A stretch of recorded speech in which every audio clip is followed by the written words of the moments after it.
You're about to discover the most mind-blowing geological story in Earth's 4.6 billion year history. And by the end of this documentary, you'll never look at a world map the same way again. We're covering the entire epic of Pangea, how seven separate continents violently crashed together to form one massive superland, why this supercontinent was doomed from the moment it formed, and the catastrophic breakup that created the Atlantic Ocean and scattered the continents across the globe. But we're not stopping there. You'll learn about the shocking evidence hidden in plain sight that proves this incredible story, discover why Pangea's formation nearly ended all life on Earth, and find out what this ancient supercontinent reveals about our planet's future, including where the continents are heading next and when they'll collide again. But before we dive in, consider hitting that like and subscribe button if you haven't already.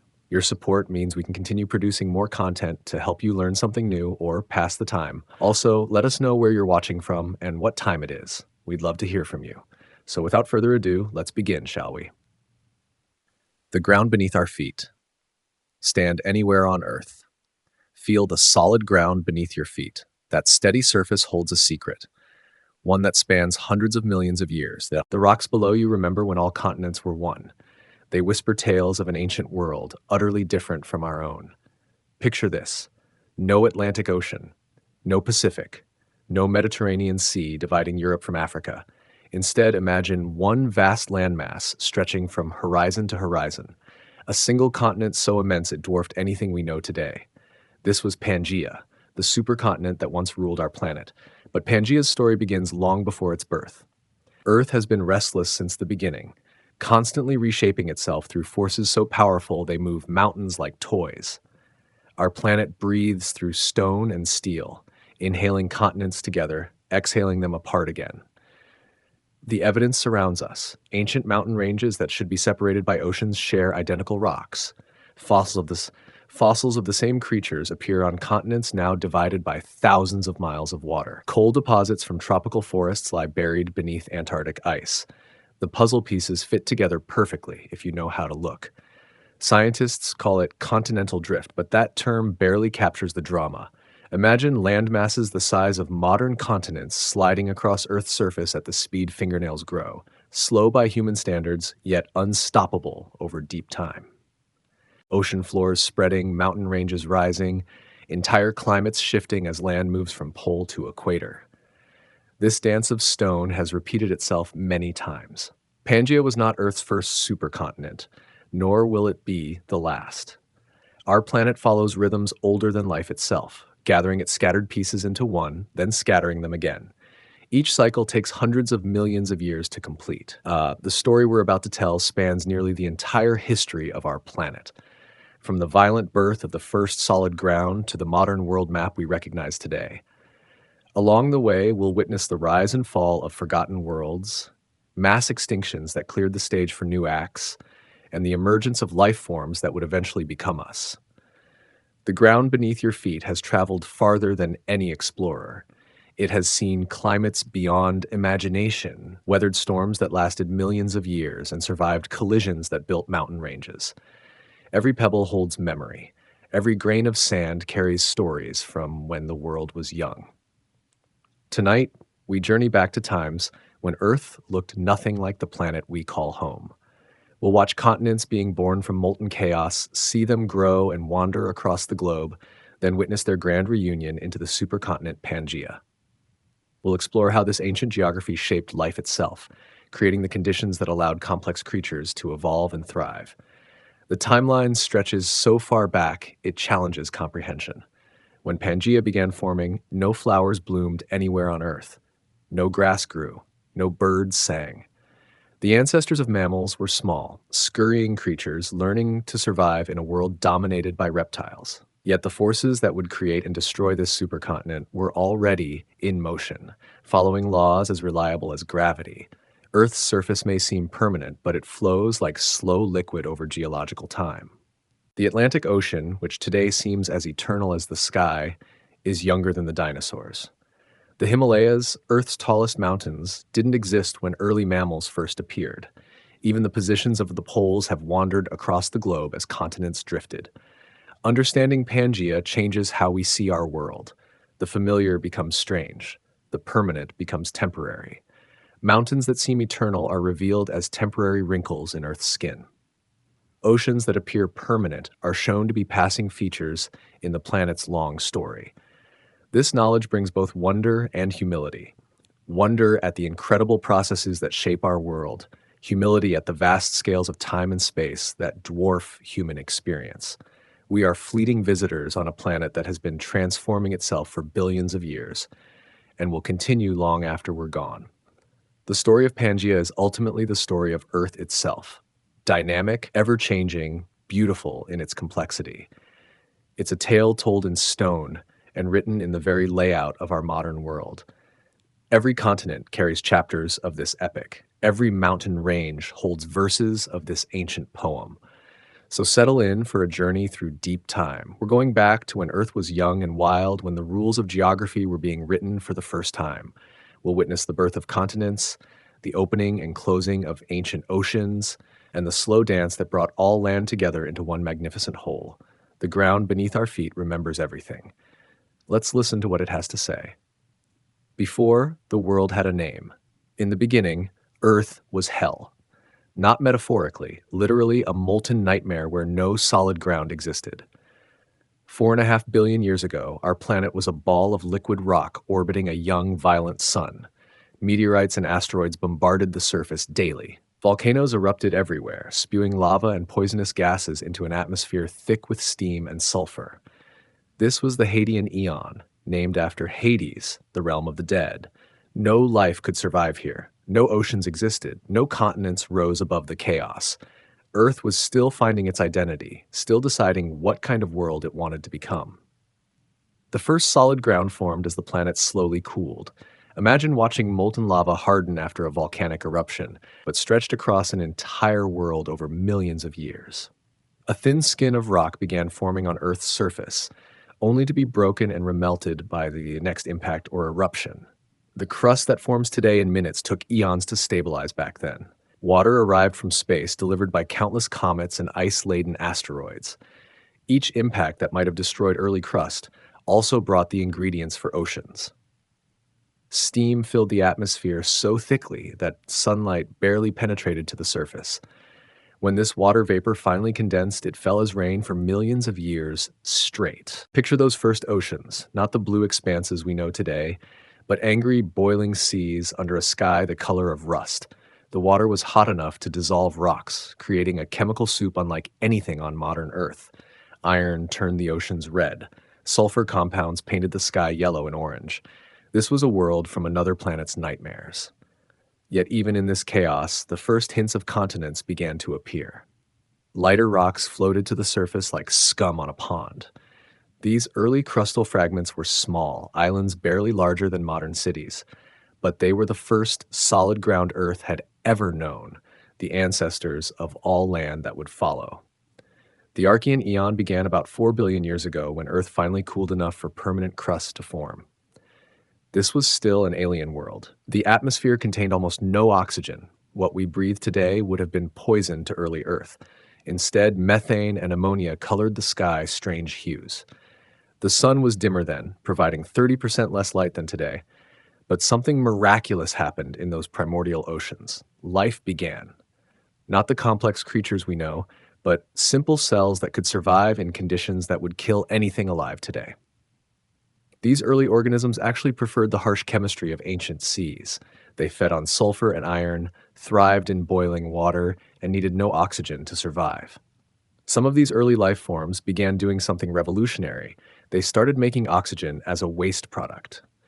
This might seem beneficial now, but oxygen was toxic to most early life. What we call photosynthesis was actually a form of pollution that would eventually poison the very organisms that created it. Meanwhile, the solid ground continued growing. Small crustal fragments collided and stuck together, forming larger islands. Volcanoes added new material to these growing land masses. Slowly, over hundreds of millions of years, the first true continents began taking shape. These early continents looked nothing like modern landmasses. They were low, flat expanses of dark rock, constantly reshaped by volcanic activity. No mountains rose above them. The forces that build mountain ranges hadn't learned to work together yet. No soil covered them. Plants hadn't evolved to break down rock into fertile ground. The oceans were still strange by modern standards. They were much shallower, lacking the deep basins we know today. The water remained hot in many places, heated by underwater volcanoes and the planet's own internal warmth. Chemical reactions that would be impossible in modern seawater occurred regularly in these ancient seas. Tectonic plates, the moving pieces of Earth's crust that would eventually carry continents around the globe, were just beginning to organize themselves. The planet's heat engine was learning to operate, starting the slow but inexorable process that would reshape geography for billions of years to come. As the Archean eon progressed, those early continents grew larger and more stable. They began to develop the deep roots that would allow them to survive the tectonic collisions ahead. The foundation was being laid for everything that would follow. All future supercontinents, all mountain ranges, all the complex geography we see today. By the end of the Archean, about 2.5 billion years ago, Earth had oceans that were truly oceanic in scale.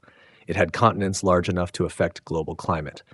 It had an atmosphere that, while still toxic to most modern life, was beginning to change in ways that would make complex life possible. The stage was set for the next act in Earth's drama. The planet had learned to make solid ground, learned to hold water in vast basins, learned to sustain the chemical reactions that would eventually support complex life. The raw materials for future supercontinents existed, scattered across the globe like puzzle pieces waiting to be assembled. Earth was no longer the molten chaos it had been. It was becoming something new, a world where land and sea danced together, where life could begin its long journey toward complexity, where the forces that would create and then destroy Pangea were stirring to life. The planet was ready to begin its first experiments with bringing continents together. The rise of the first continents. Picture the Earth 3 billion years ago, a world of endless gray seas dotted with dark islands. These weren't the green, life-covered landmasses we know today, but bare expanses of black rock rising from waters that had never known a living shore. Yet, within these humble beginnings lay the seeds of all future continents, including the mighty Pangea. The first permanent land formed through a process both violent and elegant. Deep beneath the oceans, Earth's interior heat drove massive circulation patterns in the molten rock below. Hot material rose toward the surface, while cooler rock sank back down, creating convection currents that persist to this day. Where these currents brought fresh magma to the surface, new crust formed and cooled. But not all crust is created equal. The oceanic floor, dense and heavy, sank easily back into Earth's interior when currents shifted. Continental crust, however, was different. Lighter and more buoyant, it floated on the surface like oil on water. Once formed, this lighter rock was nearly impossible to destroy completely. The first stable continental cores, called cratons, began forming around this time. Think of them as the hearts of future continents, ancient, stable regions that would survive every collision, every breakup, every reformation in Earth's future. Today, you can still find these ancient cores hidden within modern continents. The Canadian Shield, parts of Siberia, sections of Australia, these are windows into Earth's earliest experiments with making land. One of the first recognizable supercontinents may have been Valbara, named after rock formations in South Africa and Australia that seem to have once been neighbors. This ancient landmass assembled around 3 billion years ago, gathering together the scattered fragments of early continental crust into something approaching a unified whole. Valbara wasn't large by modern standards, perhaps the size of modern Australia, but it represented something revolutionary. Proof that Earth's tectonic forces could work together to create landmasses larger than simple volcanic islands. The planet was learning to assemble continents, practicing skills it would perfect over billions of years. As Valbara aged, other continental fragments were forming elsewhere. The processes that created the first stable crust continued working, slowly building an inventory of continental material. Some fragments were tiny, barely larger than islands. Others grew to substantial size, becoming the foundations for future continents. Around 2.5 billion years ago, something dramatic happened to Earth's atmosphere. The oxygen being produced by early life forms reached a critical threshold. Free oxygen began accumulating in the atmosphere for the first time, fundamentally changing Earth's chemistry.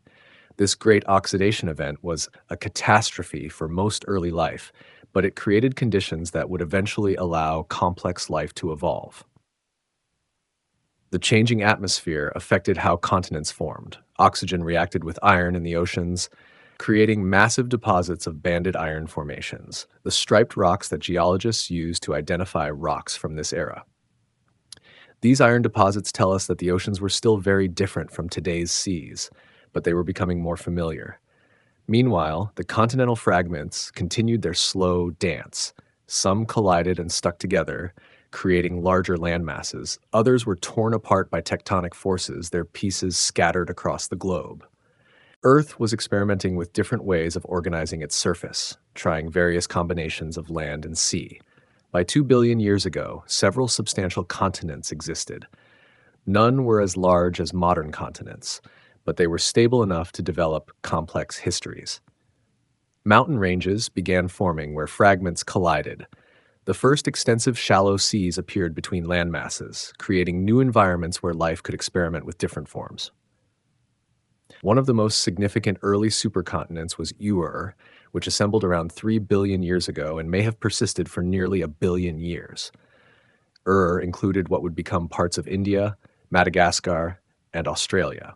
While smaller than later supercontinents, Ur demonstrated that large land masses could remain stable for vast periods of time. These early continents faced challenges unknown to modern landmasses. The sun was still dimmer than today, making Earth's surface colder despite the greenhouse gases in the atmosphere. Volcanic activity was more intense, constantly reshaping the landscape. The lack of plants meant no soil formed, just bare rock slowly weathering under alien skies.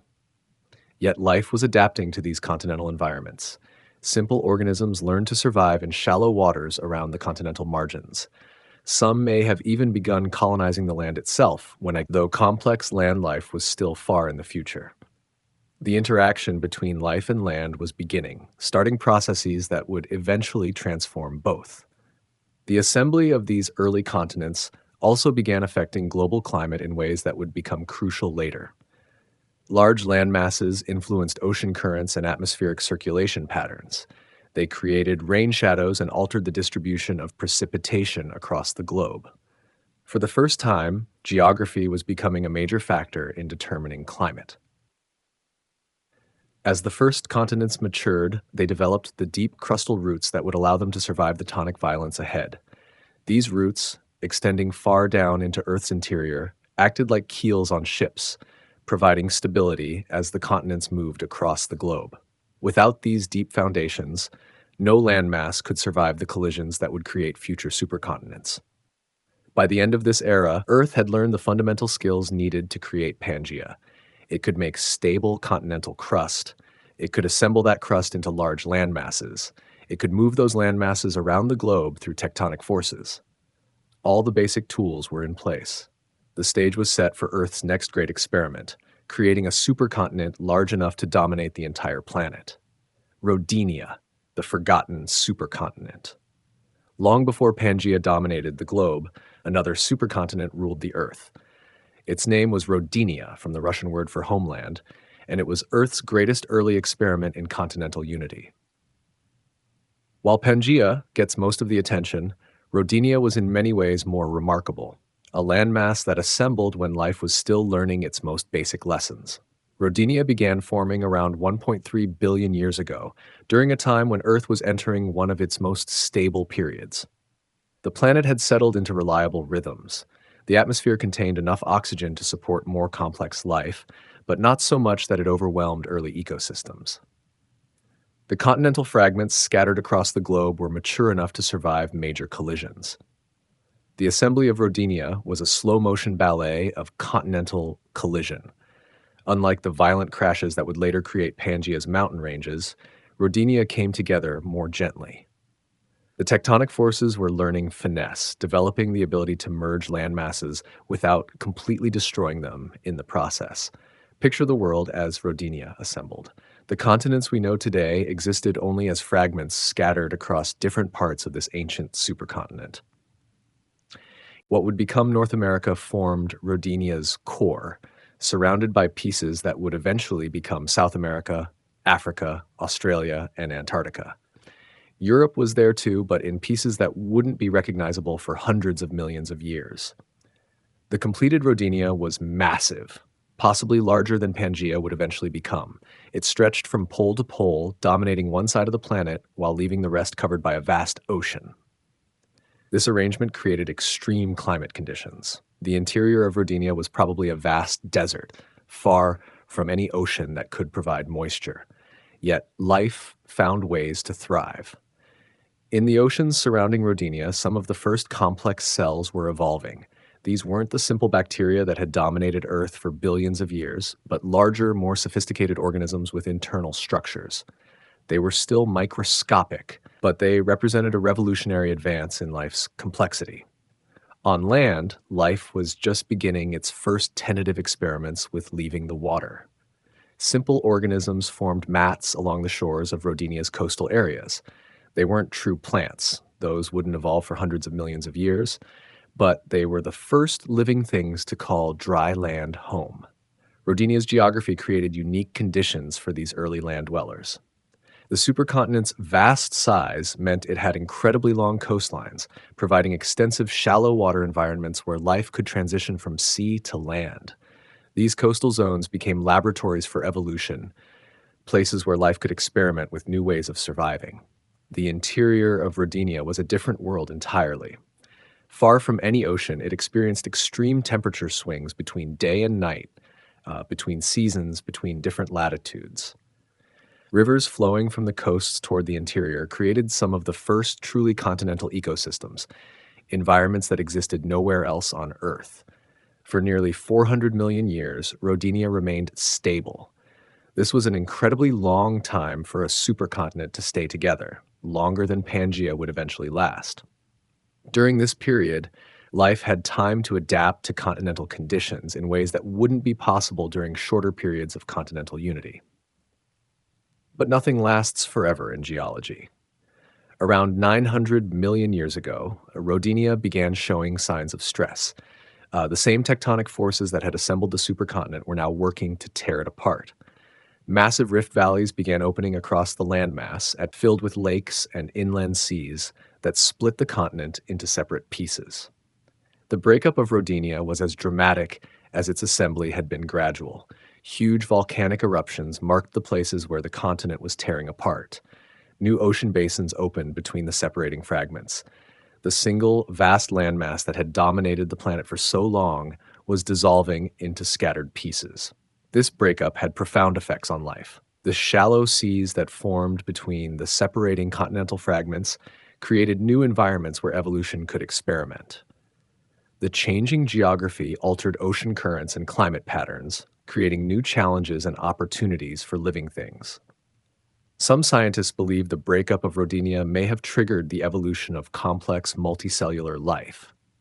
The environmental changes caused by continental fragmentation could have provided the evolutionary pressure needed to drive life toward greater complexity. The timing certainly fits. The first definitive multicellular organisms appeared around the same time Rodinia was falling apart. The fragments of Rodinia didn't disappear. They became the raw materials for future supercontinents. Some pieces remained close together and would eventually become parts of Pangea. Others drifted far apart, only to be reunited hundreds of millions of years later through the patient work of plate tectonics. By 750 million years ago, Rodinia was completely gone, its pieces scattered across the globe, but its legacy lived on in the continental cores that had been forged during its assembly, in the life forms that had learned to survive on land during its reign, and in the tectonic processes that had been refined during its breakup.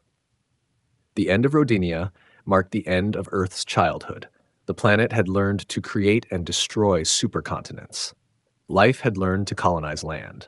The stage was set for more complex experiments in both geology and biology.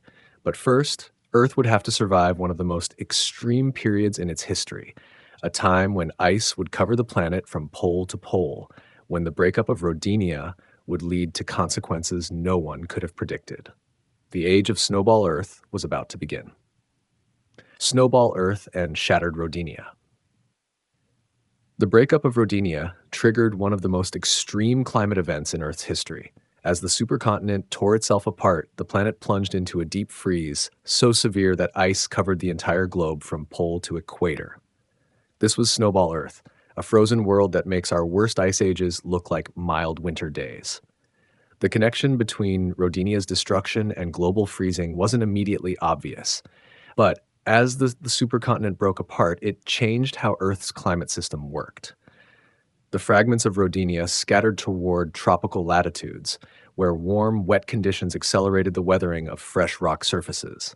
This weathering consumed carbon dioxide from the atmosphere, removing the greenhouse gas that had kept Earth warm. Picture the world as ice began to spread. It started at the poles, as ice ages always do, but this time the cooling didn't stop. White ice reflects sunlight back to space much more effectively than dark ocean water or land. As more of Earth's surface turned white, less sunlight was absorbed, and the planet cooled further. The ice sheets advanced relentlessly toward the equator. Within perhaps just a few thousand years, an instant in geological time, Earth transformed into a giant snowball. Ice covered the oceans completely, reaching thicknesses of several kilometers. The continents lay buried under massive ice sheets that dwarfed anything seen during human history. Average global temperatures dropped to minus 50 degrees Celsius. Earth became an alien world of ice and silence. Yet this wasn't a dead world. Deep beneath the ice, volcanic activity continued. The scattered fragments of Rodinia, now frozen in their new positions, still experienced tectonic forces. Underwater volcanoes erupted into the icy seas, creating pockets of liquid water that never saw sunlight. These hidden oases may have been crucial refuges where life survived the deep freeze. The first Snowball Earth episode lasted about 60 million years, longer than the entire age of dinosaurs. But Earth's internal heat engine didn't stop working just because the surface was frozen. Volcanoes continued erupting, slowly adding carbon dioxide back to the atmosphere. With the oceans frozen, this CO2 couldn't be absorbed by weathering or marine life. It just accumulated, year after year, century after century. Eventually, the greenhouse effect from all this volcanic CO2 became powerful enough to begin melting the ice. The process, once started, accelerated rapidly. As ice melted and exposed dark ocean water, more sunlight was absorbed instead of reflected. The warming feedback loop that had created Snowball Earth now worked in reverse, melting the planet as quickly as it had frozen. The end of Snowball Earth was as dramatic as its beginning. Global temperatures may have swung from minus 50 to plus 50 degrees Celsius in just a few centuries. The massive ice sheets collapsed, creating floods that would have dwarfed any in recorded history. Chemical reactions that had been frozen for millions of years suddenly resumed, turning the oceans into a chemical soup. But Earth wasn't done with extreme climate swings. The same processes that created the first Snowball Earth episode triggered a second one around 650 million years ago. This time, the freeze may have been even more severe. Some evidence suggests that ice covered every bit of ocean, creating a planet that was truly frozen solid from surface to seafloor. These repeated climate catastrophes had profound effects on life. Most organisms that had evolved during Rodinia's stable reign were wiped out. The survivors were forced to adapt to extreme conditions, developing new survival strategies that would serve them well in future crises. The repeated freezing and thawing may have accelerated evolution by creating intense selection pressures. Meanwhile, the continental fragments of Rodinia continued their slow dance across the globe. Some pieces began moving toward each other again, setting up the collisions that would eventually create new supercontinents. Others drifted apart, opening new ocean basins that would play crucial roles in future climate patterns. The end of the second Snowball Earth, around 635 million years ago, marked a turning point in Earth's history. The extreme climate swings had cleared the evolutionary stage, removing many of the simple life forms that had dominated the planet for billions of years. In their place, new and more complex organisms began to appear. These post-Snowball Earth organisms were different from anything that had come before. They were larger, more complex, and some of them could actually be seen without a microscope. The genetic toolkit for creating complex multicellular life had been assembled during the crisis, tested under extreme conditions, and was ready to be deployed. The scattered fragments of Rodinia provided the geographic stage for this evolutionary explosion. Each continental piece was like an isolated laboratory where life could experiment with new forms. The shallow seas between them created ideal conditions for evolution to accelerate. Ocean chemistry, altered by the massive climate swings, provided new opportunities for organisms to build shells and skeletons. By 600 million years ago, Earth was a very different planet from the one that had entered the Snowball Earth era. The climate had stabilized in a warmer state. The continental fragments were positioned to create optimal conditions for life. The stage was set for the next great chapter in Earth's story, the assembly of a new supercontinent and the explosion of complex life. The lessons learned during Rodinia's breakup and the Snowball Earth episodes would shape everything that followed. Earth had discovered that its climate system could swing to extremes, but also that life was remarkably resilient. The planet had learned to recover from even the most severe catastrophes. As the ice finally melted for the last time, the scattered pieces of the former Rodinia began their slow journey toward a new union. In the south, a massive new supercontinent was beginning to assemble. Its name would be Gondwana, and it would play a crucial role in the eventual formation of Pangea. The age of supercontinents was beginning again. Gondwana assembles.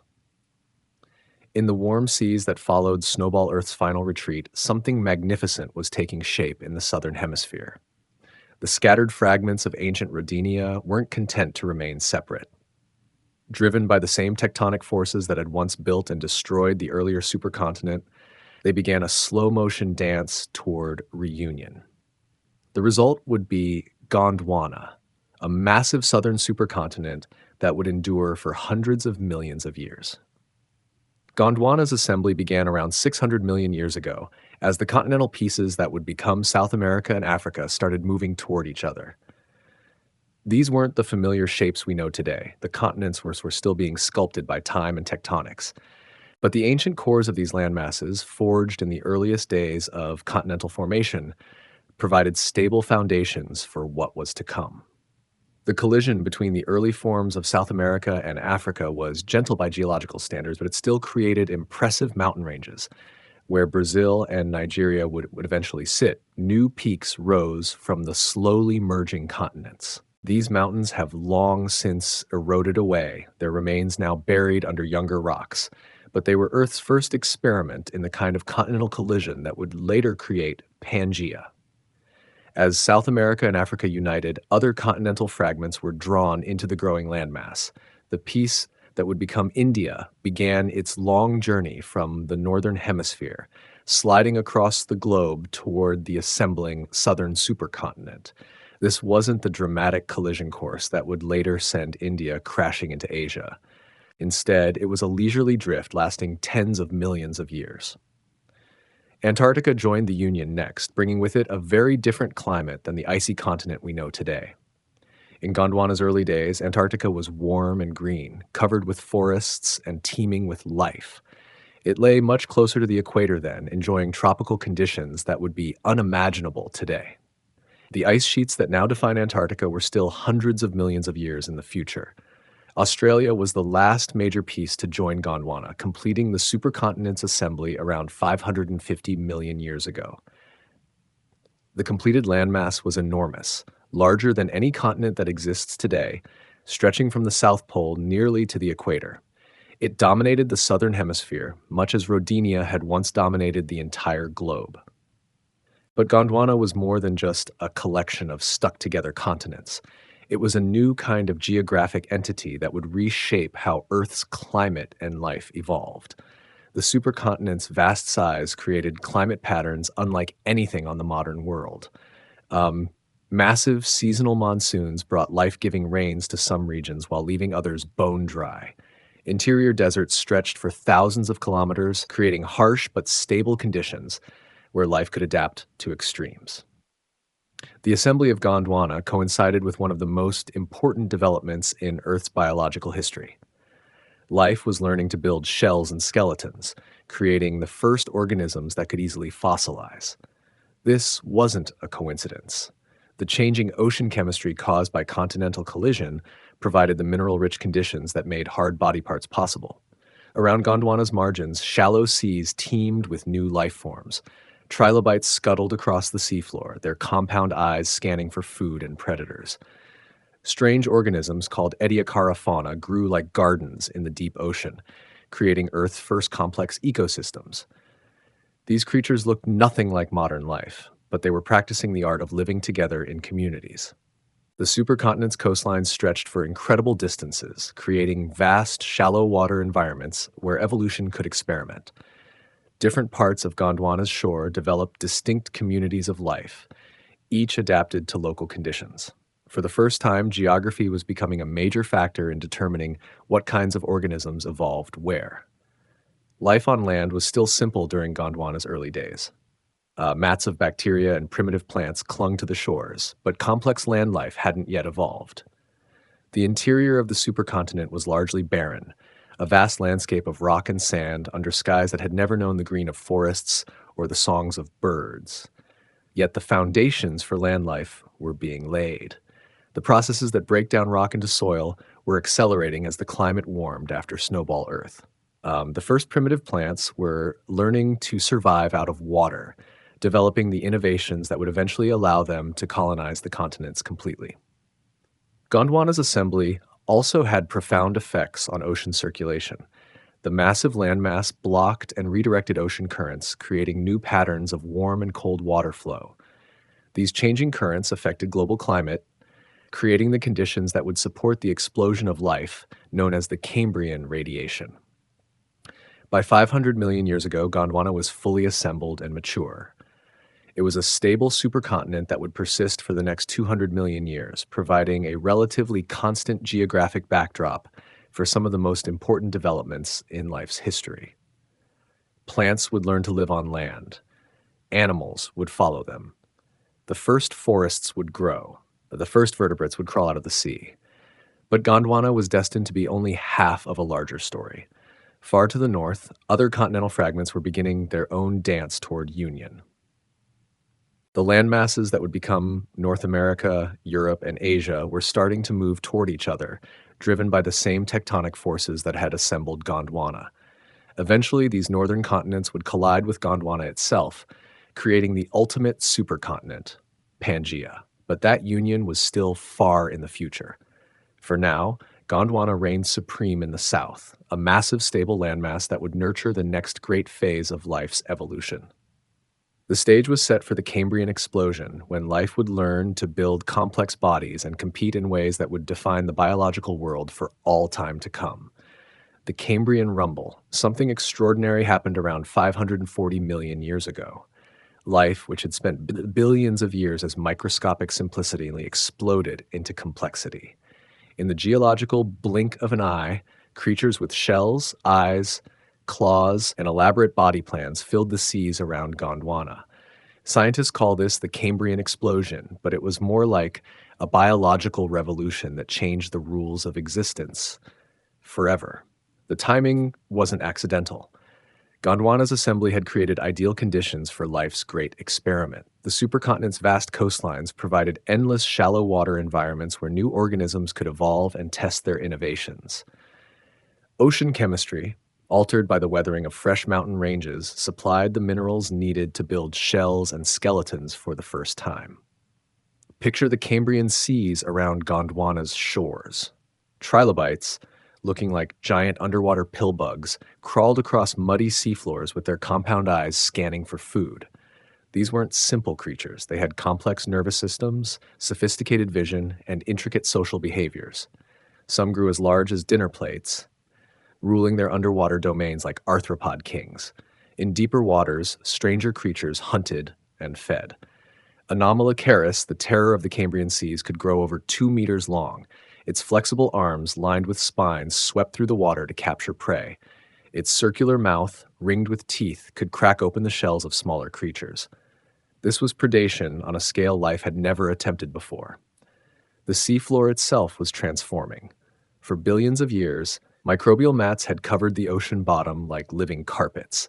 Now, burrowing creatures began tearing through these mats, mixing sediment and creating the first bioturbated seafloors. The traces of their tunnels and burrows can still be found in rocks today, evidence of life's first major engineering projects. Meanwhile, the tectonic forces that had assembled Gondwana continued working. The supercontinent wasn't static. It was slowly rotating and drifting across the globe, carrying its cargo of evolving life into different climate zones. Parts of Gondwana that had been tropical moved toward the poles, while polar regions drifted into warmer latitudes. These movements created new opportunities for evolution. As different parts of Gondwana experienced changing climates, life had to adapt or perish. The organisms that survived developed flexibility and resilience that would serve them well in the geological ages to come. Evolution was learning to expect the unexpected. The Cambrian explosion wasn't limited to the seas. On land, life was beginning its own experiments with complexity. The first true plants appeared, developing roots to anchor themselves in soil and structures to capture sunlight. These weren't the forests that would come later, but they were Earth's first attempt at covering the continents with green. The interaction between evolving life and shifting continents created feedback loops that accelerated both processes. Plants on land began affecting weather patterns and erosion rates. Marine life changed ocean chemistry through their feeding and building activities. For the first time, life and geology were working together to reshape the planet. Gondwana's position during the Cambrian was crucial to these developments. The supercontinent straddled the equator, with most of its landmass in tropical and subtropical zones. This positioning created stable, warm conditions that allowed life to experiment without the stress of extreme climate changes. The warm global climate meant that ice caps were virtually non-existent. Sea levels were much higher than today, creating vast, shallow seas that covered parts of Gondwana's margins. These epicontinental seas were like massive biological laboratories, providing protected environments where new life forms could evolve without the dangers of deep ocean predators. But the Cambrian wasn't just about new body plans and behaviors, it was also about new ways of interacting. For the first time, ecosystems developed complex food webs with multiple levels of predators and prey. The simple microbial world was giving way to communities where every organism had to navigate relationships with dozens of other species. The first arms races began during this period. As predators evolved better hunting tools, prey species developed improved defenses. Shells became thicker, spines sharper, hiding behaviors more sophisticated. The evolutionary pressure was intense, driving innovation at a pace rarely seen in Earth's history. Chemical warfare entered the biological toolkit for the first time. Some organisms began producing toxins to defend themselves or subdue their prey. Others developed the ability to detect and neutralize these chemical weapons. The seas became a complex battlefield of invisible molecular combat. Meanwhile, far to the north of Gondwana, other continental fragments were beginning their own tectonic dance. The pieces that would eventually become North America, Europe, and parts of Asia were scattered across the northern hemisphere, separated by ancient oceans with names like Iapetus and Reich.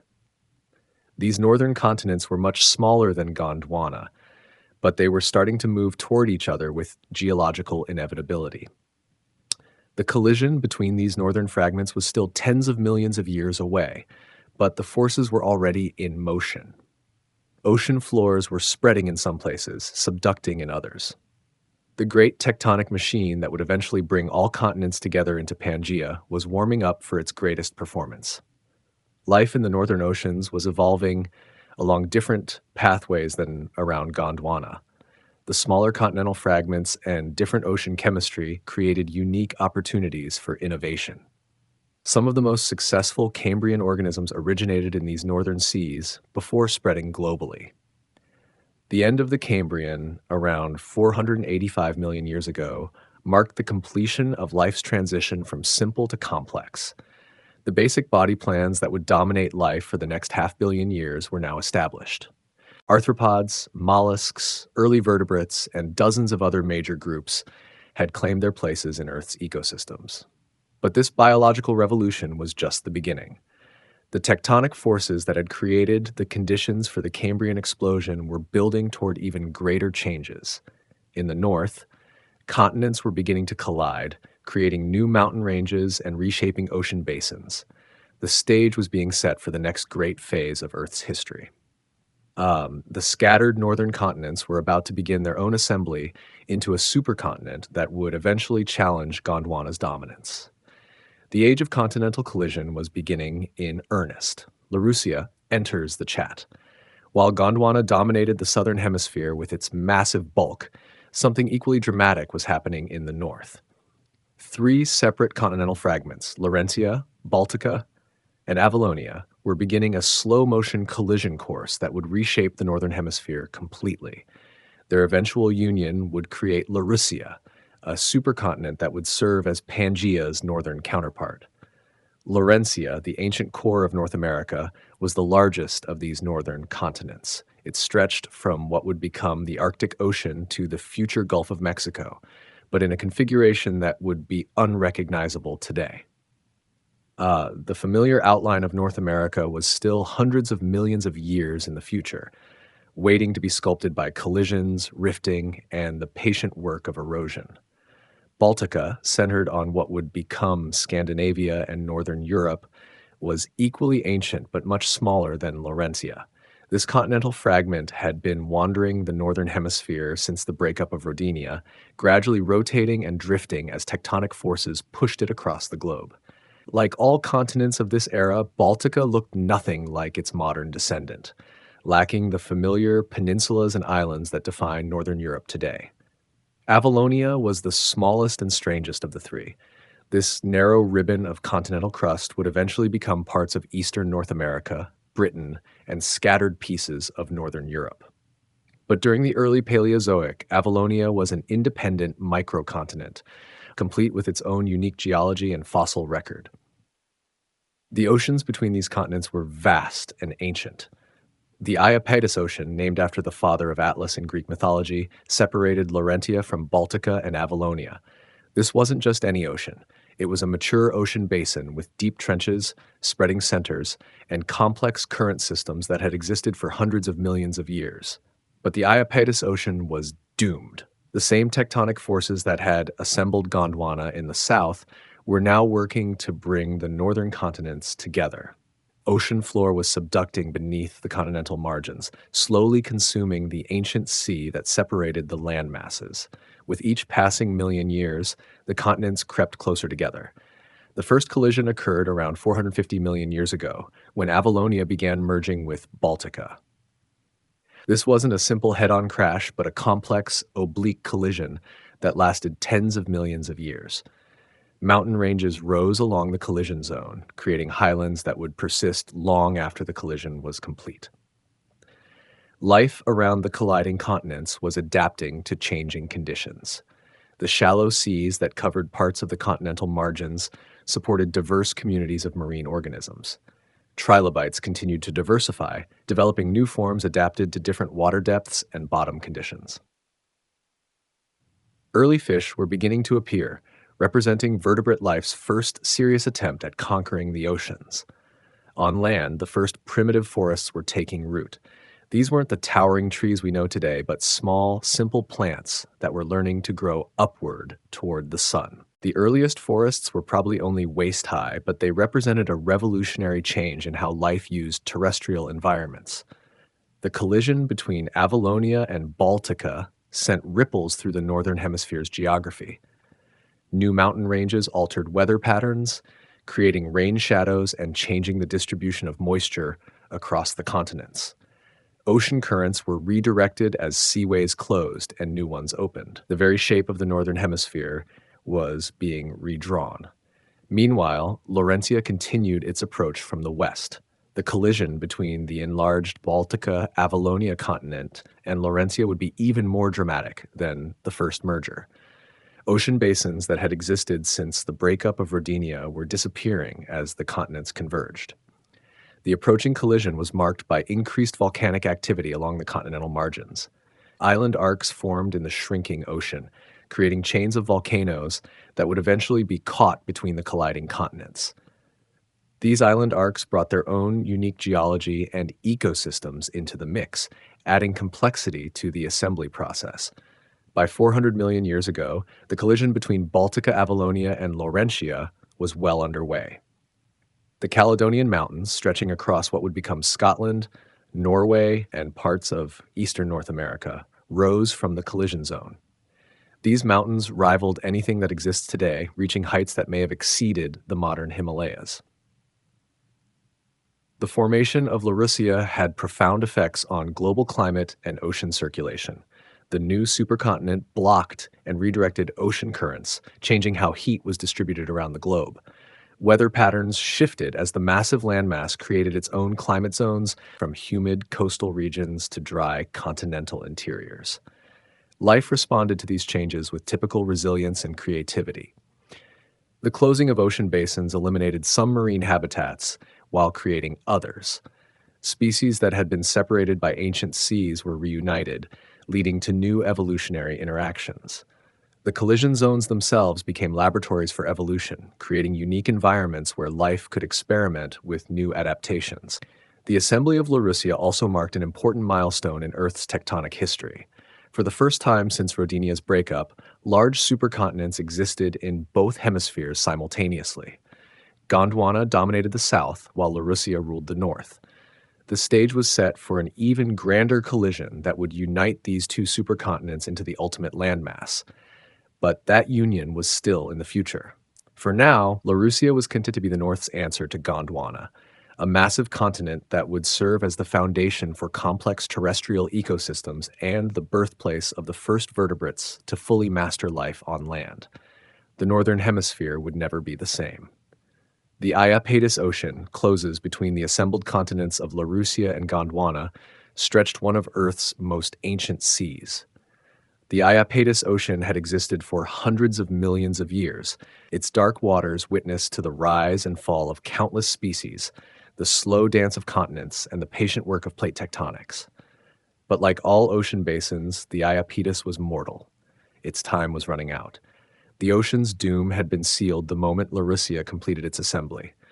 The same tectonic forces that had brought together Laurentia, Baltica, and Avalonia were now pushing the northern supercontinent toward Gondwana. Ocean floor was disappearing into subduction zones along both continental margins, consumed by Earth's interior at the stately pace of centimeters per year. Picture the Iapetus during its final 100 million years. This wasn't a simple, empty ocean, but a complex marine realm with its own geography, climate, and ecosystems.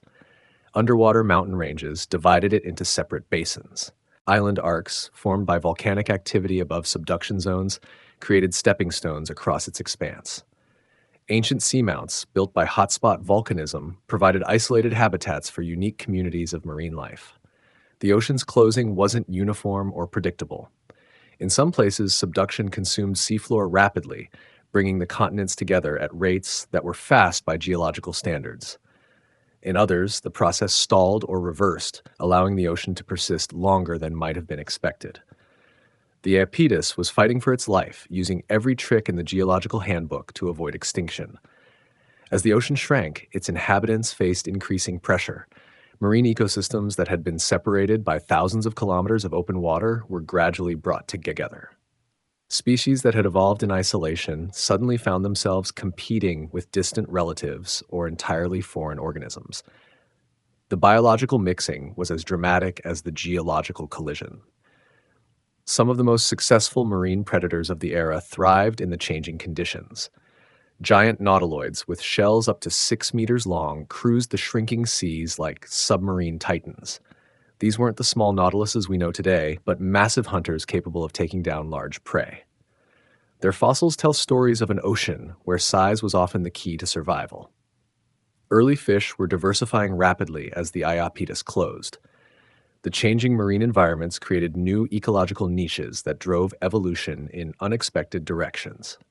Some fish developed heavy armor to protect against increasingly sophisticated predators. Others became predators themselves, developing the first true jaws that could crush shells and tear flesh. On the seafloor, communities of filter-feeding organisms faced their own challenges. As the continents approached each other, the deep ocean basins became smaller and shallower, Current patterns changed, altering the distribution of nutrients and oxygen. Many long established communities disappeared, while others adapted to the new conditions. The closing ocean also affected life on the approaching continents.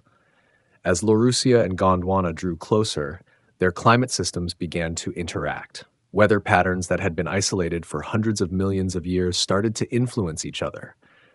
The monsoons that brought life-giving rain to Gondwana's interior began to shift as the northern supercontinent approached. Terrestrial life was reaching new levels of complexity during this period. The first forests worthy of the name were growing on both continents, creating environments that had never existed before. These early forests were dominated by primitive trees like Archaeopteris, which combined features of ferns and modern conifers in ways that seem almost experimental today. The approaching collision was creating mountain ranges long before the continents actually touched. The stress of convergence bent and folded the continental margins, raising chains of peaks that served as harbingers of the greater collision to come. These early mountain ranges created new habitats for terrestrial life and altered regional climate patterns. Island arcs caught between the converging continents became sites of intense geological drama. As the ocean floor beneath them was consumed by subduction, these volcanic islands were scraped off and added to the continental margins like barnacles on a ship's hull. Each island arc brought its own geological signature and biological communities into the growing continents. The chemistry of the shrinking Iapetus Ocean was changing as it closed. The massive amounts of sediment eroded from the rising mountains altered water chemistry and marine ecosystems. Volcanic activity from the closing ocean's subduction zones added gases and minerals that changed how marine organisms could build shells and skeletons. By 350 million years ago, the Iapetus Ocean was nearly gone. Only narrow seaways remained between Laurussia and Gondwana, creating temporary barriers that would soon disappear completely. The stage was set for the final collision that would unite all of Earth's major landmasses into the supercontinent Pangea. The death of the Iapetus Ocean was more than just a geographical event. It marked the end of an era when Earth's continents were separate entities with their own evolutionary histories. From this point forward, the planet's land masses would be united in ways that would fundamentally alter how life evolved and climate functioned. The ocean's final chapter was about to be written, not in water, but in the collision of continents that would reshape the world completely. Silurian seas and mountain wars. As the Iapetus Ocean breathed its last, Earth entered a period of violent beauty. The Silurian period, beginning around 440 million years ago, witnessed the final stages of continental collision that would create Pangea. Mountains rose like breaking waves frozen in stone. Ancient seas disappeared while new ones formed. Life adapted to a world in constant transformation. The Caledonian Mountains were the first great monuments to this age of collision. Stretching across what would become Scotland, Norway, and eastern North America, these peaks rose as Laurussia completed its assembly. They weren't just mountains. They were the burial grounds of ancient oceans. Their heights built from the compressed remains of seafloors that had once separated continents. Picture these ancient peaks in their prime. They may have rivaled the modern Himalayas in height, their snow-capped summits reaching into thin air that had never known such elevations. Glaciers carved their flanks, creating valleys that would channel rivers for hundreds of millions of years to come. The very air around them shimmered with the heat of their creation. But the Caledonians were just the opening act. To the south, another mountain range was beginning to rise as the margins of Laurussia and Gondwana started to collide. The Acadian Mountains, stretching across what would become the eastern United States, marked the next phase of continental assembly.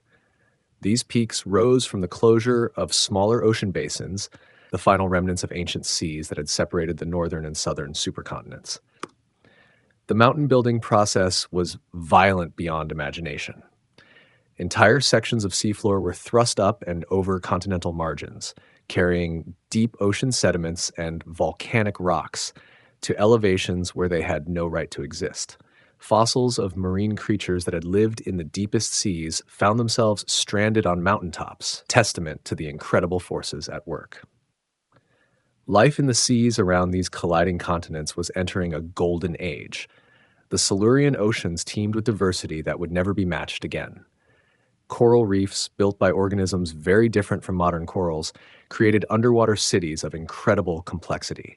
These reefs weren't just biological communities, they were geological forces building limestone platforms that would persist long after their builders were extinct. The first true jawed fish were revolutionizing marine ecosystems.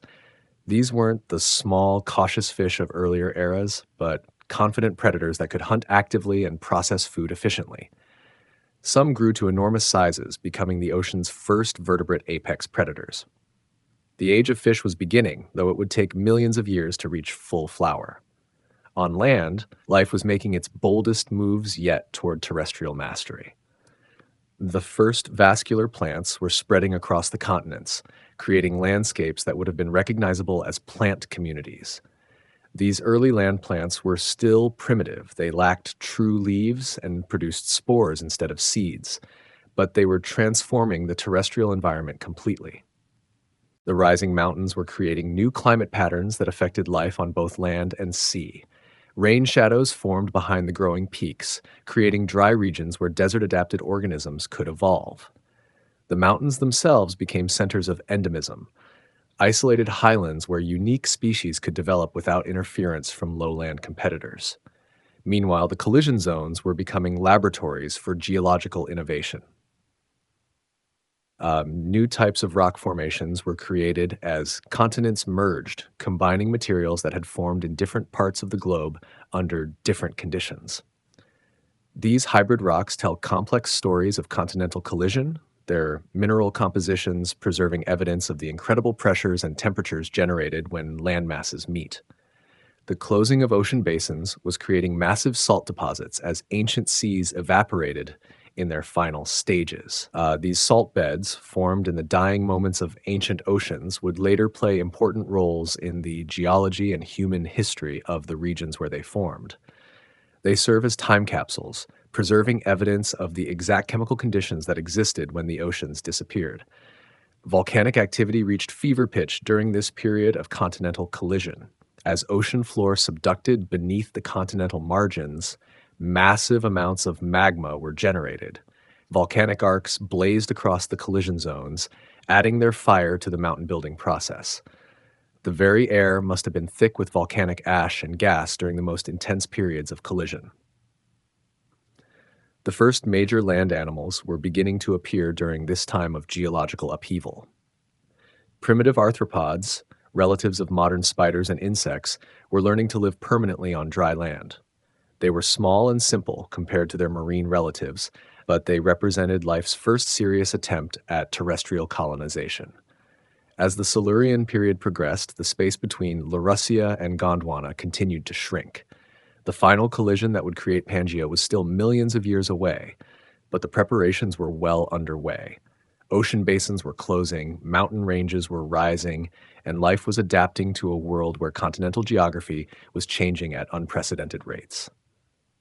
The stage was set for the next great phase of Earth's tectonic drama, the approach to final continental collision that would unite all land masses into the ultimate supercontinent. The mountain wars of the Silurian were just the prelude to the even greater geological symphony that was about to begin.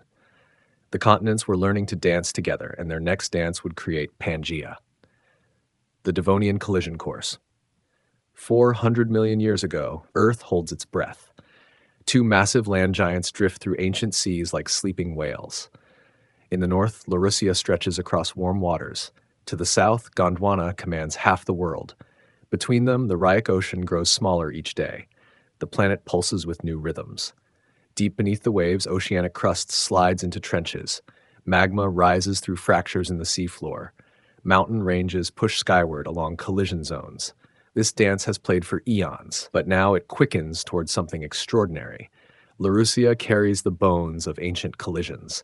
The Caledonian Mountains still rise fresh from their birth. Scotland, Norway, and Greenland bear the scars of tectonic embrace.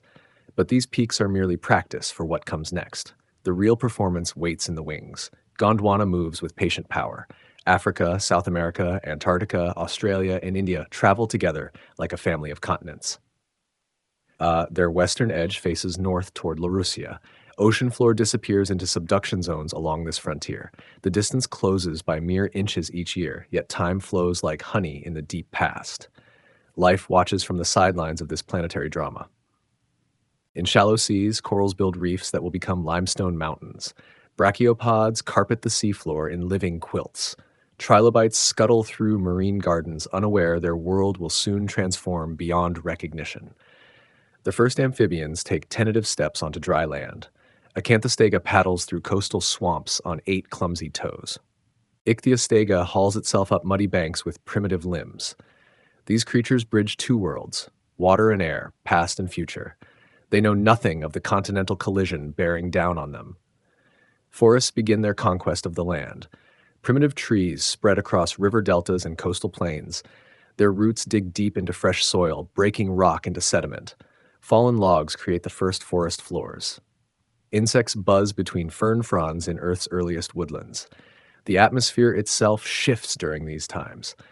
Plants pull carbon from the air, storing it in wood and leaves. Oxygen levels rise slowly but steadily. The sky brightens from its ancient orange hue towards something closer to modern blue. Weather patterns shift as continents alter ocean currents. Deep beneath the surface, the engine of change never rests. Convection currents in the mantle drive the plates like massive conveyor belts. Hot rock rises at mid-ocean ridges, spreads sideways, then sinks into trenches thousands of miles away. This cycle has no beginning or end, only eternal motion. Volcanic activity increases along the margins where oceanic plates dive beneath continental edges. Island arcs form in the seas between the approaching supercontinents. These volcanic chains will eventually be crushed and folded into the heart of rising mountain ranges. Their fire will become stone. Their peaks will touch the sky. The Iapetus Ocean, once vast enough to separate entire continents, shrinks to a narrow seaway. Its final remnants persist between what will become North America and Europe. Ancient seafloor sediments crumple like paper as the ocean closes. Marine fossils that once lived in deep water end up on mountaintops. Climate zones shift as the continents migrate. Glacial ice retreats from Gondwana's southern regions. Warm tropical seas expand across the northern hemisphere. Coral reefs flourish in the shallow waters that separate the approaching land masses. Desert regions form in continental interiors, far from oceanic moisture. The stage is set for the greatest collision in Earth's recent history. 2 supercontinents, each carrying the accumulated history of billions of years, drift toward their inevitable meeting. The impact will reshape not just the land, but life itself. Mountains will rise that dwarf anything seen before. Oceans will close and new ones will be born. This is the Devonian world, a planet in transition, caught between its ancient past and its unified future. The continents hold their course through dark waters. Time flows forward like a river that cannot be dammed. And in the depths below, the forces that will forge Pangea gather their strength for the final push toward unity. Carboniferous convergence. The world grows thick with green. Vast swamps stretch across low-lying lands where rivers meet the sea. Giant ferns tower overhead like prehistoric umbrellas. Horsetail rushes grow tall as modern trees. Scale trees with diamond-patterned bark rise from waters that never fully drain. This is the Carboniferous period, 350 million years ago. The name speaks of carbon, the element that will sleep in buried forests for eons before humans dig it up as coal. But first, these ancient woodlands must live and breathe and grow in a world unlike any before or since. The continents continue their slow-motion collision. Laurussia and Gondwana edge closer with each passing million years. The Reich Ocean shrinks between them like a puddle in summer heat. Where oceanic crust meets continental margins, volcanoes punctuate the horizon with columns of ash and fire. In the swamps, life takes bold new forms. Amphibians grow to enormous sizes in the warm, humid air. Ariops, big as a bathtub, hunts fish in shallow channels. Its skull measures 2 feet across, lined with cone-shaped teeth. These are the titans of their age, ruling wetlands that stretch beyond the horizon. The first true reptiles appear during these times. Small and quick, they possess something revolutionary: eggs with tough shells that can survive away from water. This simple innovation will reshape the future of life on land. While amphibians remain tied to ponds and streams, reptiles begin their conquest of dry ground. Arthropods reach sizes that seem impossible today. Dragonflies with 2.5-foot wingspans patrol the airways above the swamps. Millipedes, 8 feet long, crawl through fallen logs like armored trains. Scorpions the size of house cats scuttle across mud flats. High oxygen levels in the atmosphere fuel these giant invertebrates. The swamp forests themselves create their own weather. Vast quantities of water vapor rise from the wetlands, forming clouds that circle back as rain. This creates a feedback loop. More water means more plants, which means more water vapor, which means more rain. The cycle sustains itself across entire continents. Beneath the living forests, older generations decay slowly in oxygen-poor swamp water. Layer upon layer of plant matter accumulates in the waterlogged sediments. Pressure and time will transform these organic deposits into coal seams that stretch for hundreds of miles. The Carboniferous bequeaths more fossil fuel to the future than any other period in Earth's history. Tectonic forces build pressure along the margins where continents approach each other. The Appalachian mountain range begins its rise as North America collides with what will become Africa. The Hercynian Mountains push upward across Europe as continental fragments squeeze together. These are dress rehearsals for the main event still to come. Ocean chemistry changes as reef-building organisms flourish in warm, shallow seas. Crinoids, sea lilies with stems and flower-like heads, create underwater meadows. Their calcium carbonate skeletons will become thick limestone beds. Brachiopods and bryozoans add their shells to the growing deposits of marine sediment. Climate remains warm and humid across much of the planet. Ice caps exist at the South Pole, but most of Gondwana enjoys tropical or temperate conditions. There are no polar bears because there are no polar ice sheets in the north. Instead, coal swamps extend well into what we would consider Arctic latitudes. The dance of continental collision enters its final movements. Suture zones mark where smaller land masses have already joined the growing supercontinents. These scars will remain visible billions of years later, telling the story of ancient impacts between pieces of the Earth's crust. Volcanic activity increases along convergent margins. Island arcs that formed in the shrinking oceans get caught between approaching continental masses. They crumple and fold, their volcanic rocks mixing with marine sediments to form complex mountain belts. The chemistry of these mixed rocks will tell future geologists the story of vanished oceans. Life adapts to the changing world with remarkable creativity. Plants develop better root systems to anchor themselves in swampy ground. Animals evolve new strategies for moving through dense vegetation. Predator-prey relationships grow more complex as ecosystems mature. The stage is nearly set for the final act. Two supercontinents drift through ancient seas, their collision course locked in by forces beyond any single lifetime to comprehend. The swamps continue their green work, storing carbon and oxygen for futures they cannot imagine. And deep beneath the surface, the slow but inevitable convergence builds toward a moment that will reshape the world forever. The birth of Pangea. The collision begins not with thunder, but with the slow grinding of stone against stone. Along a front thousands of miles long, oceanic crust slides beneath continental margins. The last remnants of ancient seas disappear into trenches that swallow entire ocean basins. Laurussia and Gondwana, the two great supercontinents, finally meet after eons of approach. Mountain ranges explode skyward along the impact zones. The Appalachians rise where North America meets Africa. The Urals push upward as Europe collides with Asia. The Hercynian Mountains buckle across what will become Western Europe. These peaks dwarf anything that came before, their summits piercing thin air in a world suddenly grown vertical. This is Pangea's birth, violent, magnificent, and utterly transformative. The very word means all earth in ancient Greek. For the first time in hundreds of millions of years, nearly all of the planet's land gathers into a single massive continent. Only a few island chains and small fragments remain scattered in the global ocean. The supercontinent takes shape like a giant horseshoe wrapped around the equator. Its eastern edge faces the vast Panthalassa Ocean, which covers more than half the planet. A large embayment called the Tethys Sea cuts deep into Pangea's eastern coast, creating a tropical gulf that will influence climate for millions of years to come. Continental collision doesn't happen overnight. The process unfolds across tens of millions of years, with periods of intense activity followed by relative quiet. Fault systems crack and shift as crustal blocks rotate and slide past each other. Some regions experience compression that folds rock layers like crumpled paper.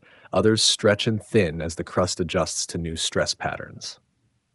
Volcanic activity reaches extraordinary levels during the assembly process. Where oceanic plates slide beneath continental margins, chains of volcanoes form parallel to the coastlines. These volcanic arcs add new material to the growing continent while releasing enormous quantities of ash and gas into the atmosphere. Lava flows bury vast areas under layers of basaltic rock. The ocean floor tells its own story of this continental dance. Magnetic stripes preserved in ancient seafloor reveal the direction and speed of crustal movement. These patterns show how ocean basins opened and closed as continents drifted across the planet's surface. The oldest oceanic crust disappears into subduction zones, taking its magnetic history with it. Life witnesses this transformation with remarkable resilience. Marine organisms must adapt as shallow seas between continents disappear. Many species that evolved in isolated ocean basins suddenly find themselves sharing space with creatures from distant waters.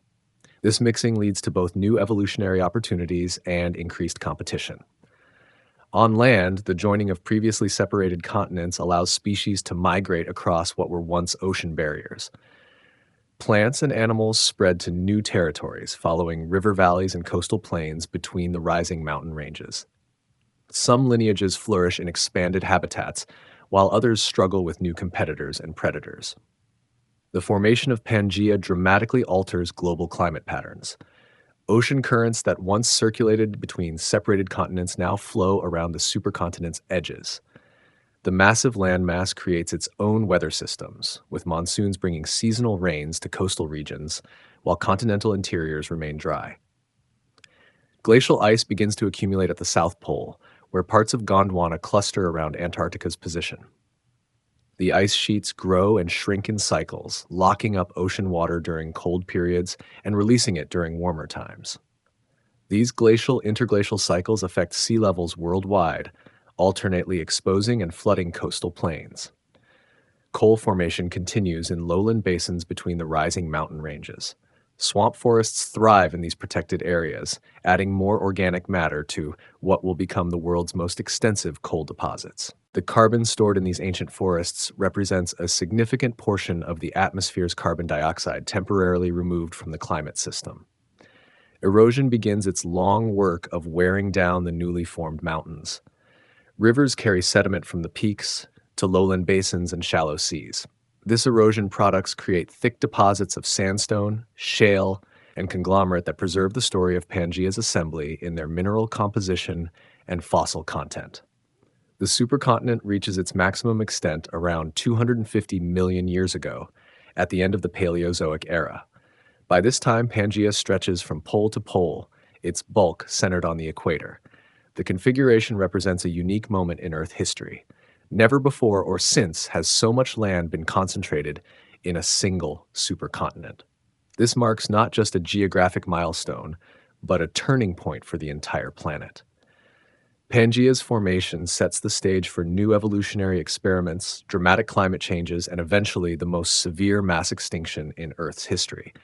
The unified landmass will dominate the planet for millions of years, but even at its moment of greatest extent, the forces that will tear it apart are already stirring in the depths below.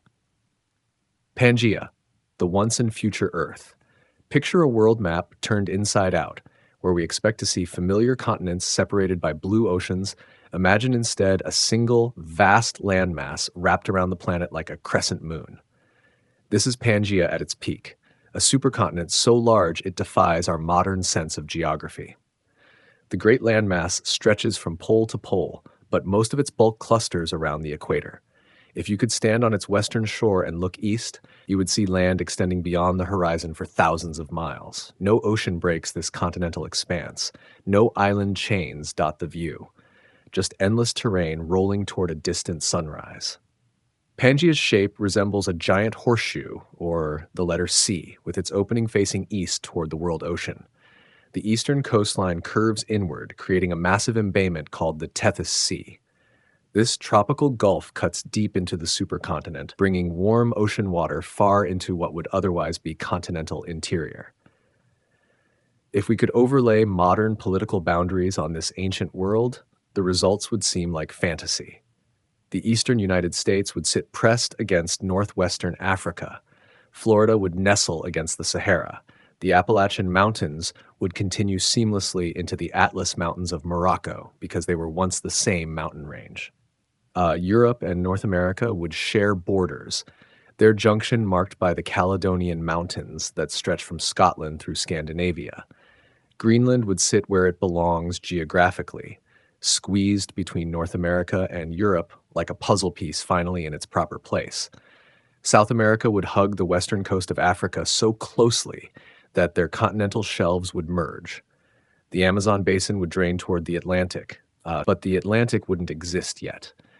Instead, South American rivers would flow into the interior of Pangea or toward the world-circling Panthalassa Ocean. India would rest in the southern hemisphere, still attached to Africa, Antarctica, and Australia in the remnant of ancient Gondwana. The subcontinent would be rotated compared to its modern position, its western edge facing what would someday become the Arabian Sea.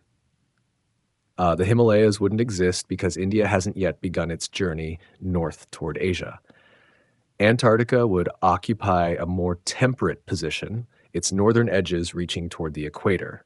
The continent would host forests instead of ice sheets, its rocks preserving fossils of plants and animals that lived in moderate climates. Australia would sit much closer to the South Pole than it does today, experiencing cooler conditions than its modern tropical north. China and Central Asia would form Pangea's far eastern edge, their coastlines facing the infinite Panthalassa Ocean. These lands would receive the full force of oceanic weather systems, experiencing monsoons that dwarf anything in the modern world. Mountain ranges would capture moisture from ocean winds, creating river systems that drain into the Tethys Sea. The supercontinent's interior would present landscapes unlike anything on modern Earth. Vast desert regions would stretch for thousands of miles, farther from ocean moisture than any place today. These dry lands would experience extreme temperature swings, blazing hot under summer sun and freezing during winter nights. Yet Pangea wouldn't be uniform. Different regions would host different climates depending on their latitude and position relative to mountain ranges and water bodies. Tropical forests would flourish along the Tethys coast. Temperate woodlands would spread across mid-latitude regions. Polar conditions would grip the northern and southern extremes. Rivers would follow courses impossible in our fragmented world.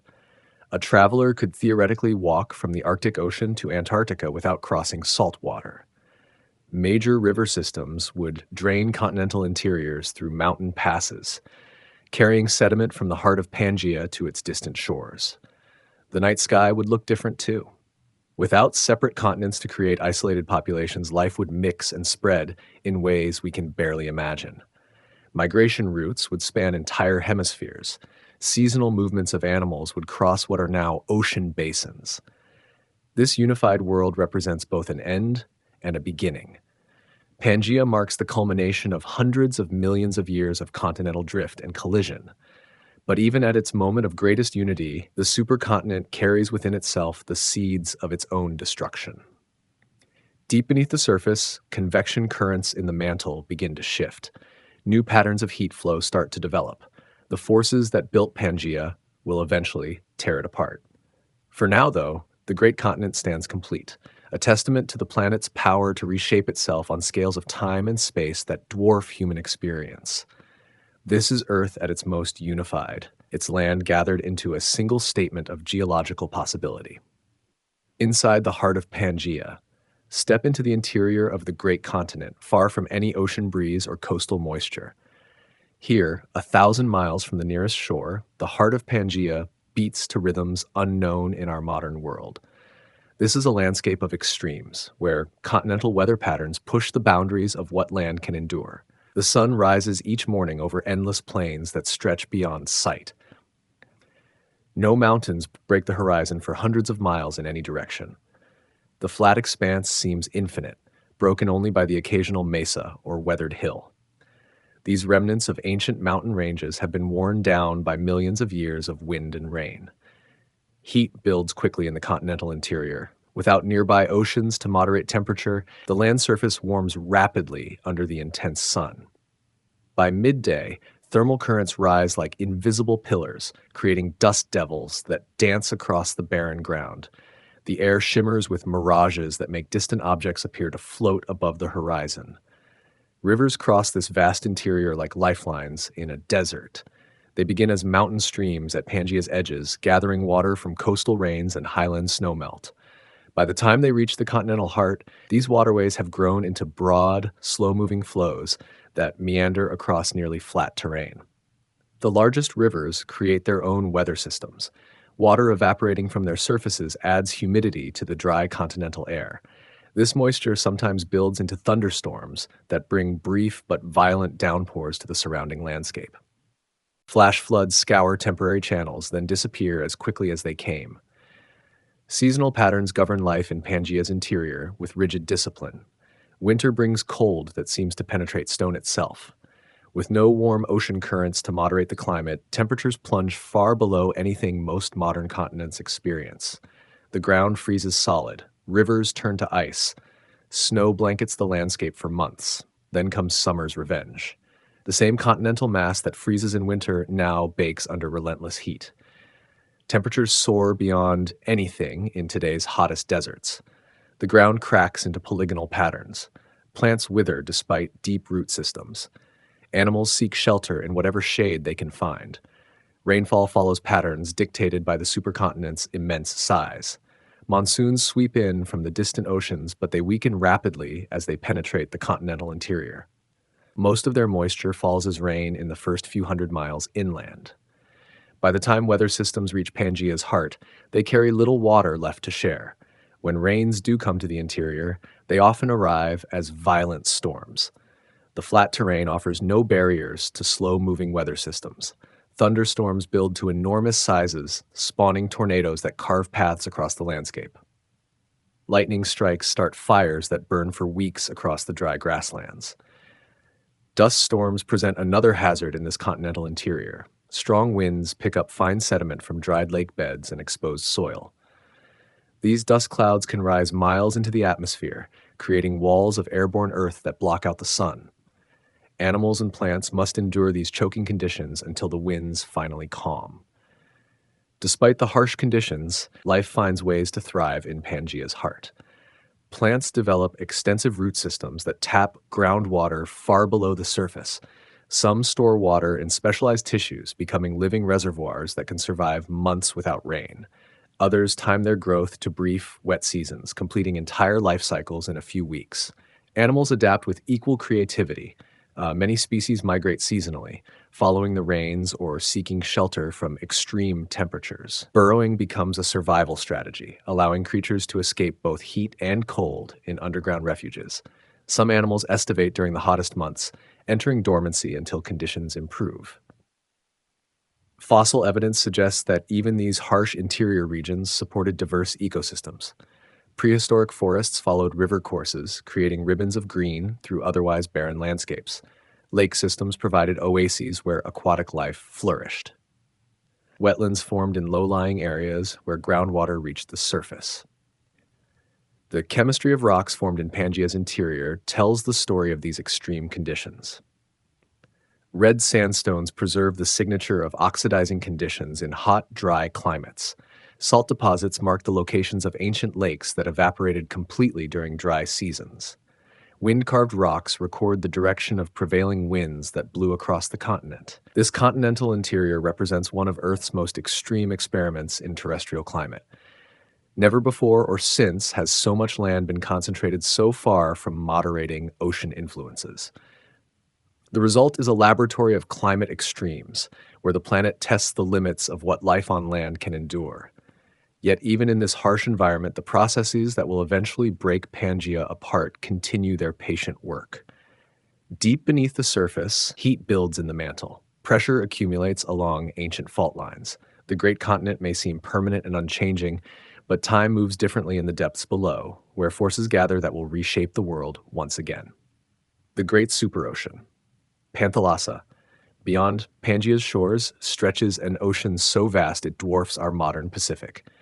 Panthalassa, the all-sea, wraps around the supercontinent like a liquid embrace. This single body of water covers more than half the planet, extending from horizon to horizon in all directions away from the great landmass. Imagine sailing eastward from Pangea's coast and never seeing land again. Day after day, week after week, nothing but water meets the eye.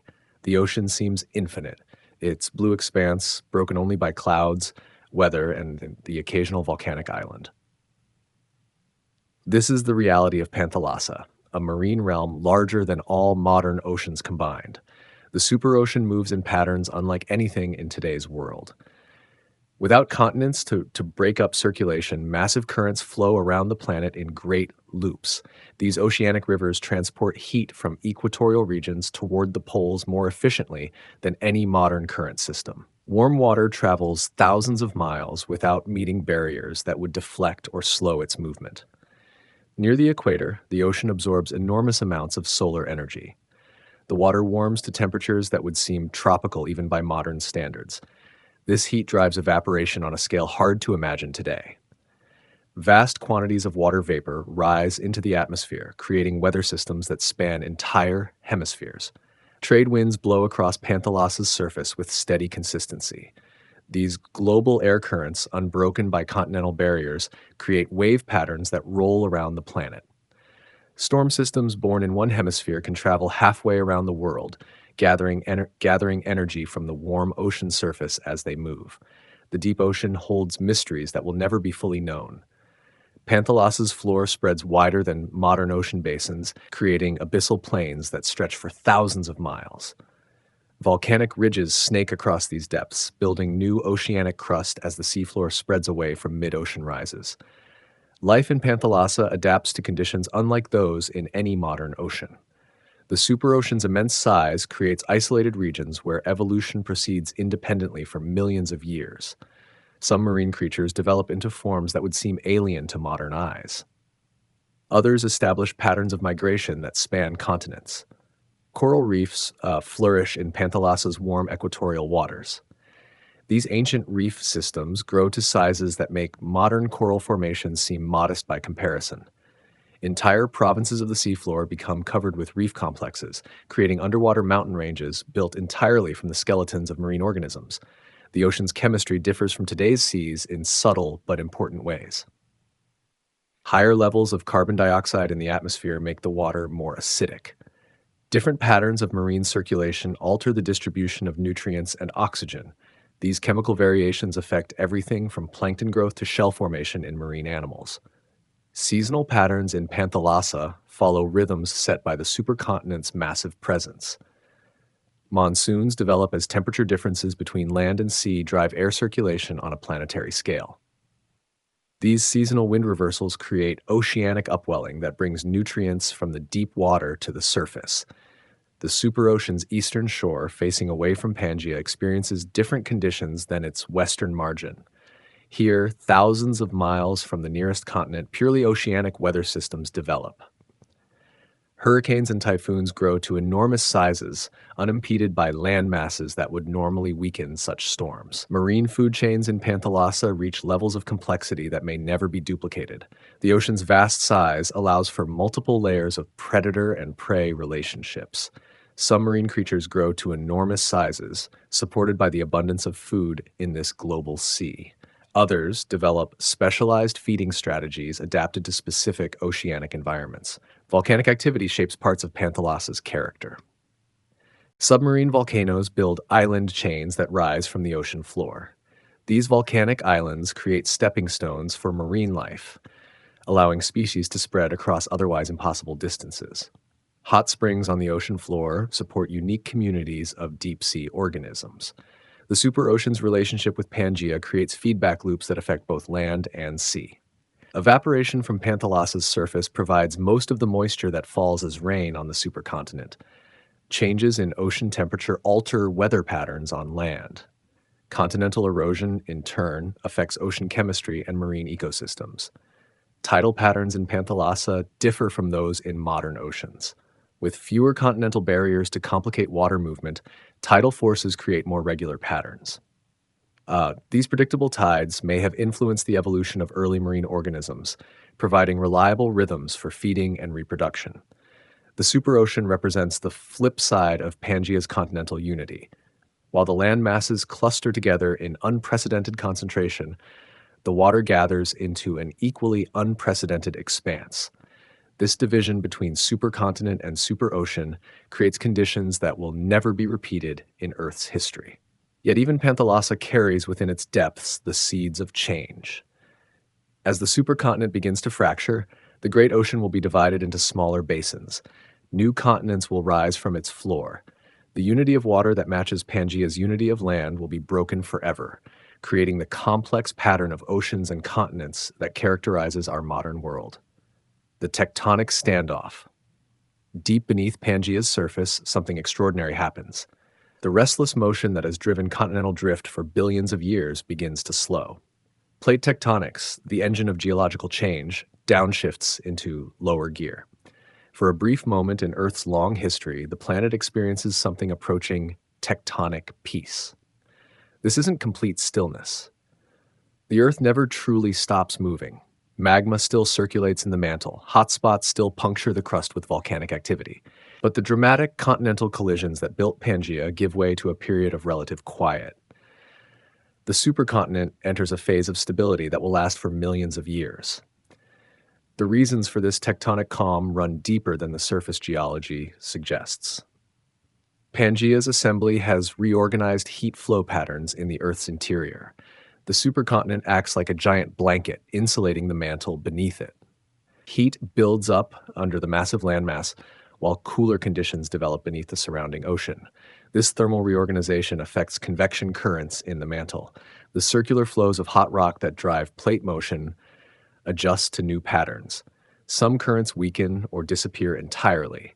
Others shift direction or speed. The result is a temporary reduction in the forces that push continents around the planet's surface. Volcanic activity continues, but it changes character during this tectonic standoff. Instead of the violent eruptions associated with continental collisions, volcanism becomes more localized and predictable. Hotspots create chains of volcanic islands in the ocean. Flood basalts pour out in some continental regions, but without the massive scale of earlier volcanic episodes. The ocean floor tells the story of this reduced tectonic activity. Mid-ocean ridges continue to spread, but at slower rates than before or after Pangea's existence. The magnetic stripes preserved in oceanic crust show periods of steady but unspectacular seafloor spreading.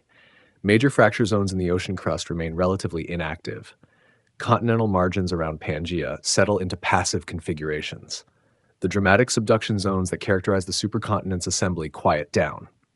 Many transform into stable continental shelves where sediments accumulate in thick layers. These passive margins will preserve detailed records of the quiet period in their rock formations. Mountain building slows dramatically during the tectonic standoff. The Great Ranges created during Pangea's assembly begin their long erosion phase without being refreshed by new collisions. Rivers carry sediment from the peaks to lowland basins and ocean margins. The mountains wear down grain by grain, their heights diminishing with each passing million years. Seismic activity decreases across much of the planet. The frequent earthquakes that accompanied continental collision become less common. When earthquakes do occur, they tend to be smaller and more localized. This reduced seismicity reflects the lower stress levels in the Earth's crust during the quiet period. Life experiences this tectonic calm as a time of relative environmental stability. Without major continental collisions reshaping geography, climate patterns become more predictable. Ocean currents settle into steady flows. Mountain ranges provide consistent barriers to air circulation. Species adapt to these stable conditions, many lineages showing relatively little evolutionary change. The reduced tectonic activity affects global climate in subtle ways. Volcanic emissions decrease, reducing the amount of greenhouse gases added to the atmosphere. Mountain building slows, affecting patterns of rock weathering that remove carbon dioxide from the air. These changes contribute to gradual cooling trends that will have important consequences for life. Ocean chemistry stabilizes during this period of tectonic quiet. The slower pace of seafloor spreading reduces the input of minerals and heat from submarine volcanic activity. River chemistry changes as continental erosion patterns adjust to stable mountain ranges. These oceanic changes affect marine ecosystems in ways that will persist for millions of years. Continental interiors experience their own form of stability during the tectonic standoff. Without active mountain building to create new highland regions, interior drainage patterns become established and persistent. River systems carve deep channels and develop extensive floodplains. Lake systems form in basins that remain stable for long periods. Sedimentary processes dominate geology during this quiet period. With reduced volcanic activity and minimal mountain building, weathering and erosion become the primary forces shaping the landscape. Thick sequences of sandstone, shale, and limestone accumulate in basins around Pangea's edges and interior. The tectonic standoff represents a unique interval in Earth history. Never before has such a large supercontinent achieved such stability. Never again will plate tectonics experience such a prolonged period of relative calm. This geological pause sets the stage for the dramatic changes to come.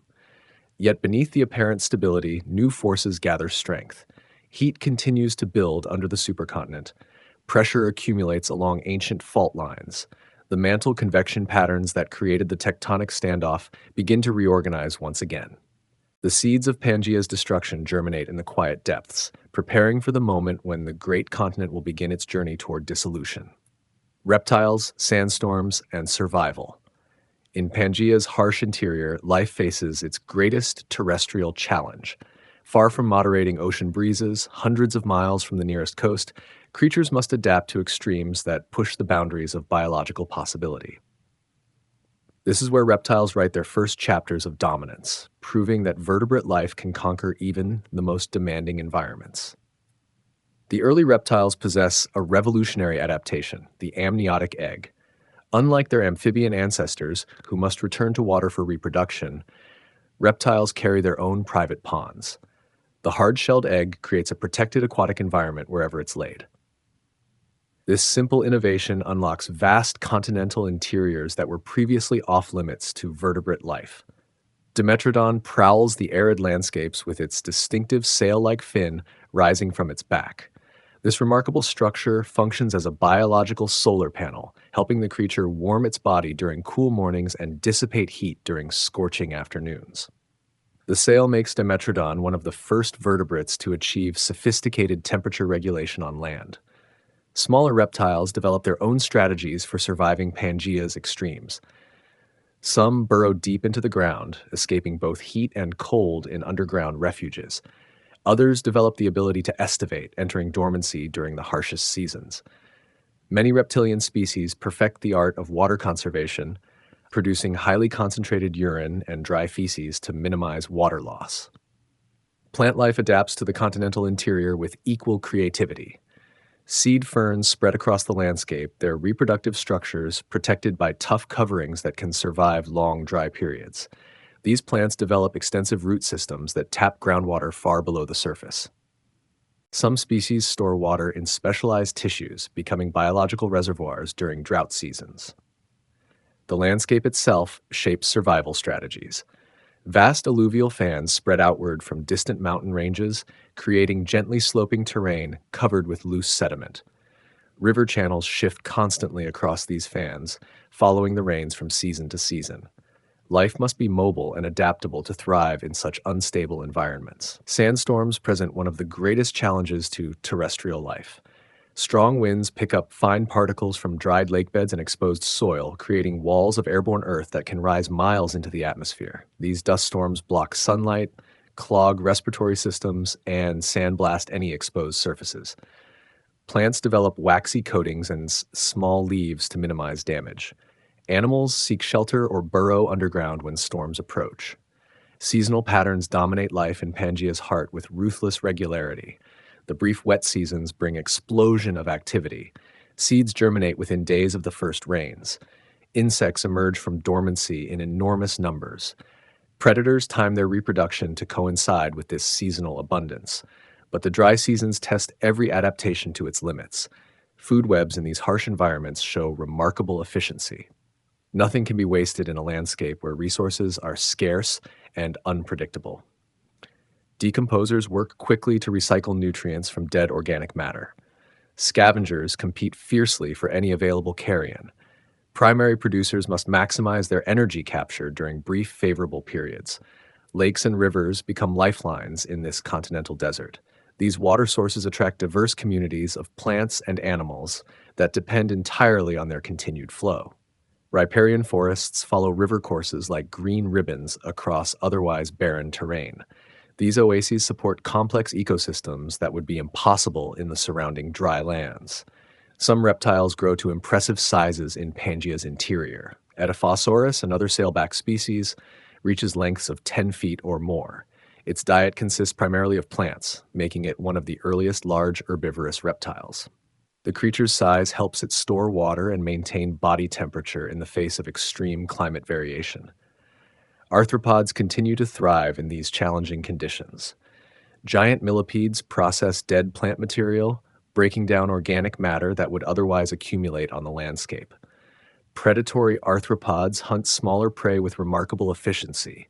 Some develop the ability to survive complete dehydration, reviving when water becomes available again. The geology of Pangea's interior records this harsh environment in stone. Red beds, sandstones colored by iron oxides, form under the oxidizing conditions of hot, dry climates. These rocks preserve rare fossils of the creatures that manage to survive in these demanding environments. Salt deposits mark the locations of temporary lakes that evaporated completely during dry seasons. Wind becomes a major geological force in the continental interior. Sand dunes migrate across the landscape, burying and exposing different areas in endless cycles. Cross-bedded sandstones preserve the direction of ancient winds, creating permanent records of atmospheric circulation patterns. Some dune fields stretch for hundreds of miles, creating sand seas comparable to modern deserts. Flash floods present both opportunity and danger in this environment. When rare rainstorms strike the continental interior, water runs off the hard-packed surface rather than soaking in. These sudden floods can transport enormous quantities of sediment, carving temporary channels and depositing thick layers of mud and sand. Life must either flee these floods or take advantage of the brief abundance they bring. Underground water becomes crucial for survival in Pangea's heart.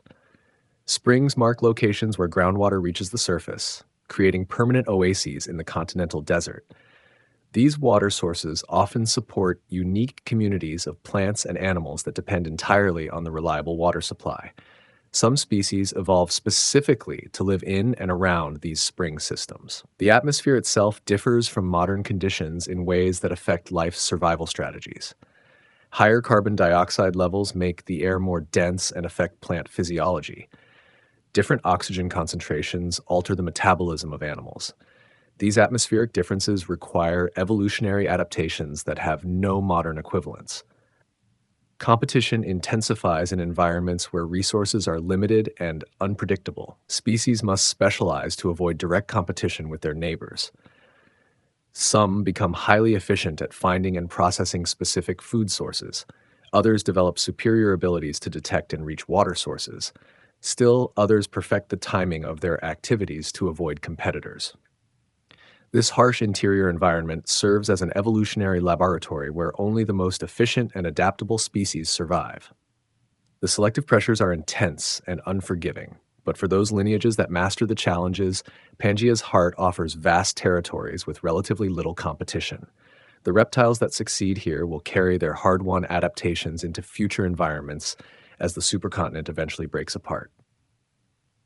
End of the world. The Permian extinction. The dying begins slowly, almost imperceptibly. In shallow seas around Pangea's edges, coral reefs start to bleach and crumble. On land, forests show signs of stress, their leaves yellowing despite adequate rainfall. Something is wrong with the world, but the scale of what's coming remains hidden beneath the surface of normal biological cycles. Deep beneath what will someday become Siberia, the Earth's interior prepares for violence. Massive plumes of superheated rock rise through the mantle like ascending pillars of fire. These plumes carry temperatures hot enough to melt almost anything in their path. When they reach the base of the continental crust, they begin the most catastrophic volcanic episode in Earth's recorded history. The Siberian Traps eruption begins around 252 million years ago. But this isn't volcanism as we normally understand it. Instead of building cone-shaped mountains, the magma spreads across the landscape in vast sheets. Lava floods pour out of fissures in the ground, covering areas the size of modern countries. The eruptions continue for thousands of years, building a volcanic plateau that stretches beyond the horizon. The immediate effects seem manageable at first.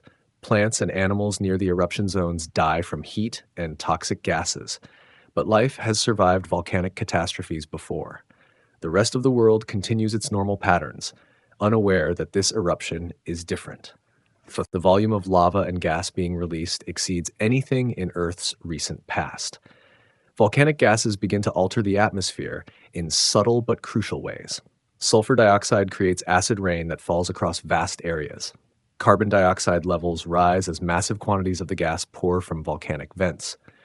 Hydrogen sulfide adds its poison to the atmospheric mix. These gases spread around the planet, carried by wind patterns that distribute them far from their Siberian source. Ocean chemistry starts to shift in response to the changing atmosphere. Acid rain makes seawater more acidic, affecting creatures that build shells from calcium carbonate. Rising carbon dioxide levels reduce the amount of oxygen dissolved in seawater. The chemical changes happen gradually, but they push marine ecosystems toward critical thresholds. Temperature begins to rise as greenhouse gases accumulate in the atmosphere. The warming doesn't happen overnight, but it's relentless. Each decade brings slightly higher average temperatures. Ice caps start to shrink. Ocean levels rise as thermal expansion and melting ice add water to the seas. Weather patterns shift as atmospheric circulation responds to the warming. Marine ecosystems reach their breaking points first.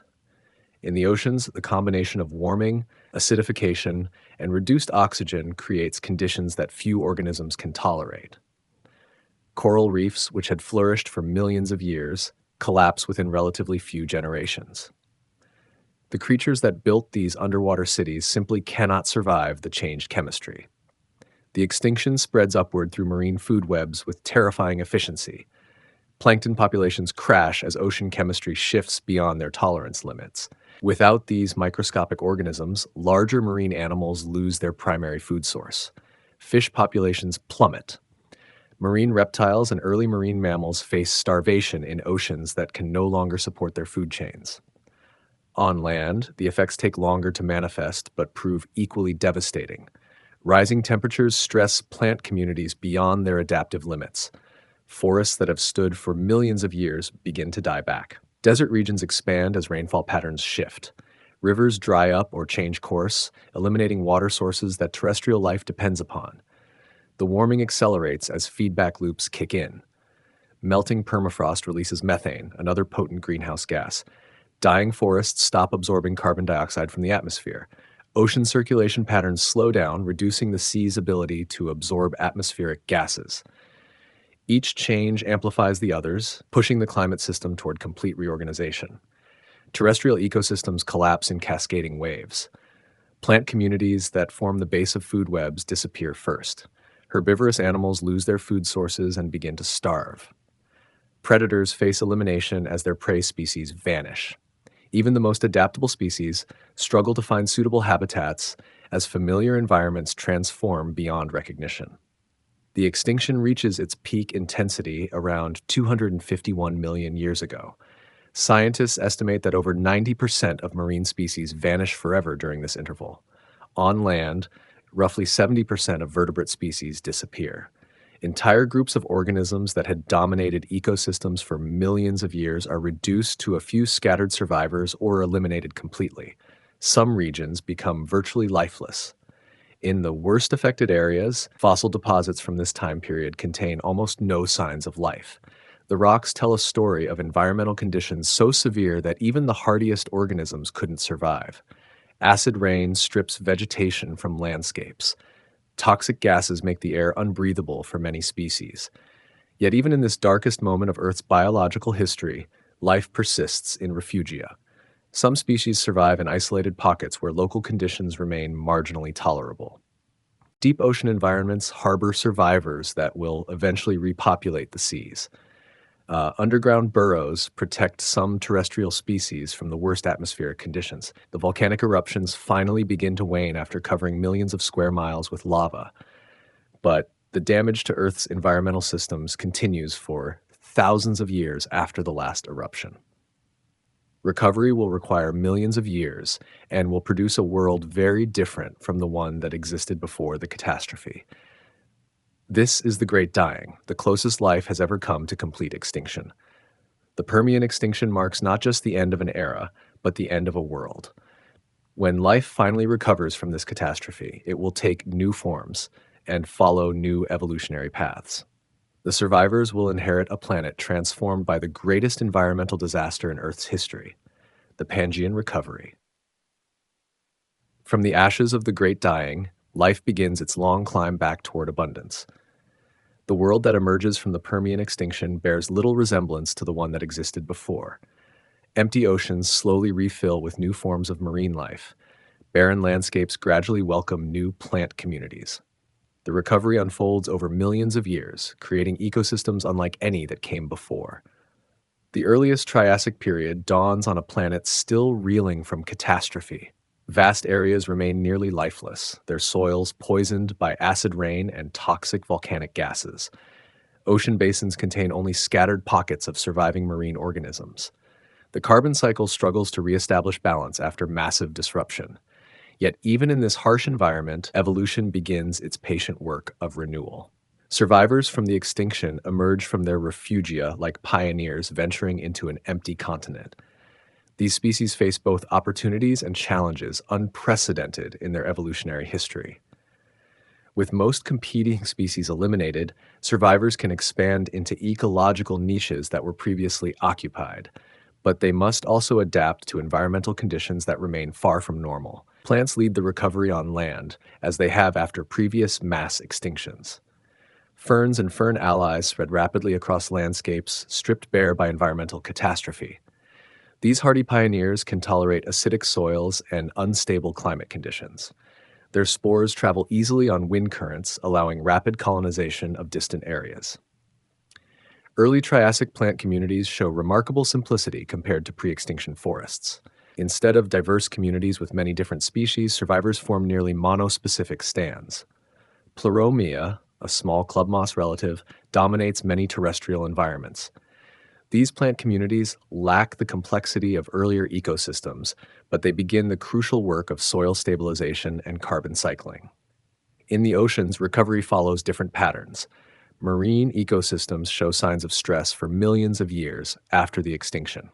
Ocean chemistry remains unstable, with periodic episodes of acidification and oxygen depletion.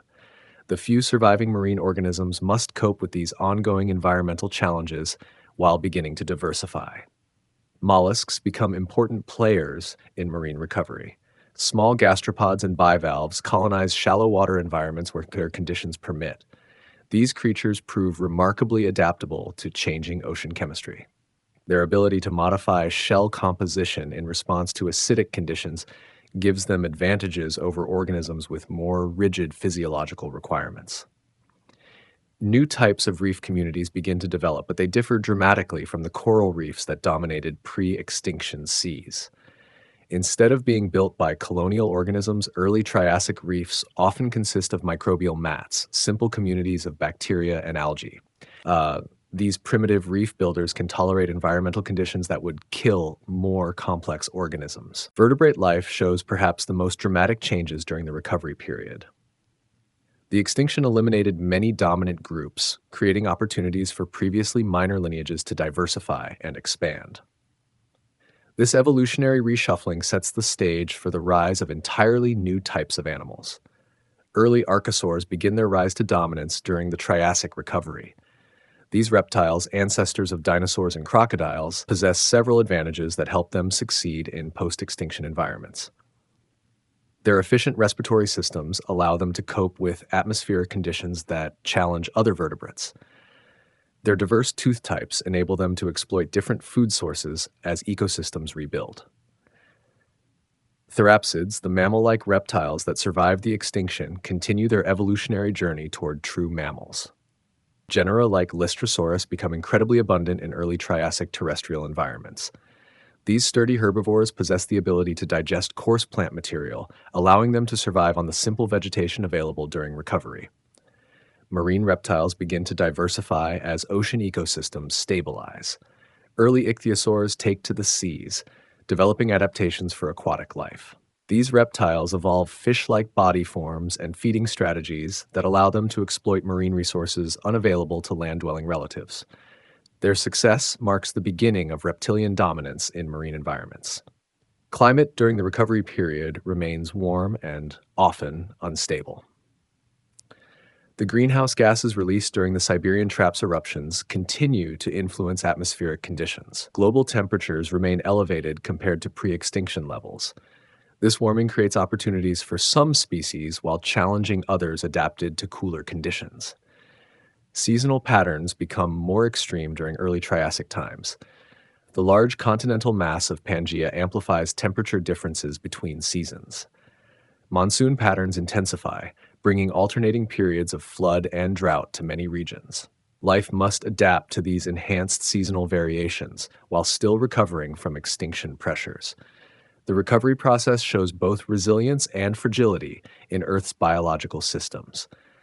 Some ecosystems rebound relatively quickly, achieving moderate diversity within a few million years. Others remain impoverished for much longer periods. The uneven pace of recovery creates a patchwork of thriving and struggling communities across Pangea's surface. Evolutionary innovation accelerates during the recovery period. With so many ecological niches vacant, natural selection favors organisms that can exploit new resources or cope with changed environmental conditions. This period sees the origin of many lineages that will become important in later periods, including the ancestors of dinosaurs, mammals, and modern marine reptile groups. By the Middle Triassic period, roughly 10 million years after the extinction, ecosystems begin to show signs of returning complexity. Food webs develop multiple trophic levels. Plant communities start to include several different species growing together. Marine environments support diverse assemblages of organisms filling different ecological roles. The recovery from the Permian extinction demonstrates both the fragility and resilience of life on Earth. While the extinction eliminated the vast majority of species, it also opened evolutionary opportunities that would have been impossible under normal conditions. The lineages that emerge from this recovery will go on to dominate terrestrial and marine environments for the next 180 million years, setting the stage for the age of dinosaurs and the eventual rise of mammals. Cracks in the foundation. 200 million years ago, something stirred beneath Pangea's surface. The great supercontinent had ruled Earth for nearly 50 million years. Deep forces were growing restless. Like a wooden ship in a storm, the massive landmass began to creak and groan under invisible pressures. The first signs were subtle. Magma chambers deep in the Earth's mantle started to shift and swell. Hot rock rose through ancient weak spots in the continental crust, where once the tectonic plates had pushed together to build Pangea, now they began to pull apart with equal determination. Picture the earliest cracks appearing across this vast landscape. They started small, like hairline fractures in a sidewalk, but these were no ordinary breaks in the ground. These rifts would eventually tear apart the mightiest continent Earth had ever known. The stress had been building for millions of years. Pangea's enormous weight pressed down on the mantle below, creating pockets of intense heat. This heat needed somewhere to go. The laws of physics demanded it. Slowly, inevitably, the supercontinent began to buckle from within. Scientists call this process continental rifting. But that clinical term barely captures the drama unfolding beneath ancient feet. Imagine standing in what would one day become the eastern United States, feeling the ground tremble as forces beyond comprehension began their work far below. The first major rift system appeared along what we now call the Central Atlantic Magmatic Province. This tongue-twisting name describes one of the largest volcanic events in Earth's history. Magma began pushing up through the continental crust, creating a network of underground chambers and surface eruptions. These weren't the explosive volcanoes we see in movies. Instead, Vast amounts of lava poured out across the landscape in sheets. Picture molten rock flowing like honey over hundreds of thousands of square miles, the air filled with volcanic gases, the sky darkened with ash and steam. But this was just the beginning. The magma didn't just erupt randomly. It followed the path of least resistance, flowing along the future boundaries where Pangea would eventually split. Nature was drawing the lines where the Atlantic Ocean would one day form. The timing wasn't coincidental. Life on Pangea was entering a new chapter. The Triassic period was giving way to the Jurassic, and with it came dramatic changes in climate and ecosystems. As the continent began to fracture, new environments emerged along the growing rift zones. Imagine walking through these early rift valleys. The ground would be warm beneath your feet from the magma below. Hot springs bubbled up through cracks in the rock. Strange new plants colonized the volcanic soils. Animals that had never seen the ocean began to adapt to coastal conditions as seawater started to seep into the lowest parts of the rifts. The process was incredibly slow by human standards. Each year, the cracks might widen by just a few millimeters. But over millions of years, those tiny movements added up to something extraordinary. The foundation of Pangea was literally coming apart at the seams. What caused this great unraveling? The answer lies in the restless nature of our planet itself. Earth's interior is constantly in motion, driven by the heat left over from its formation and the ongoing decay of radioactive elements. This heat creates currents in the mantle that push and pull the crustal plates above. For tens of millions of years, these currents had pushed the continents together to form Pangea. Now, like a pendulum swinging back, the same forces began to pull them apart. The supercontinent had upset the balance of heat flow from the Earth's interior. Breaking apart was the planet's way of restoring equilibrium. The early rifting wasn't uniform across Pangea. Some areas experienced more stress than others. The central part of the supercontinent, where the ancient collision zones were strongest, resisted the pulling forces longest. But along the edges and in areas where the crust was already weakened, the rifting accelerated. One of the most dramatic early rift systems developed along what would become the eastern coast of North America and the western coast of Africa. Here, the continental crust began to stretch and thin like taffy being pulled apart. As it stretched, it created a series of parallel valleys and ridges running north to south. These rift valleys became the birthplace of the Atlantic Ocean.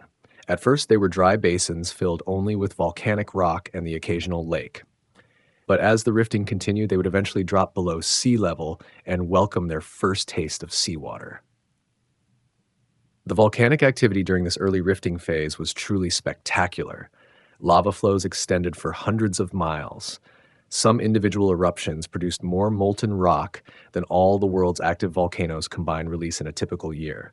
The landscape was being rewritten in fire and stone. Climate patterns across Pangea began to shift as the rifting progressed. The massive interior deserts that had characterized the supercontinent's heart started to receive more moisture as the growing rift valleys allowed ocean air to penetrate deeper inland. Monsoon patterns changed. Rivers altered their courses.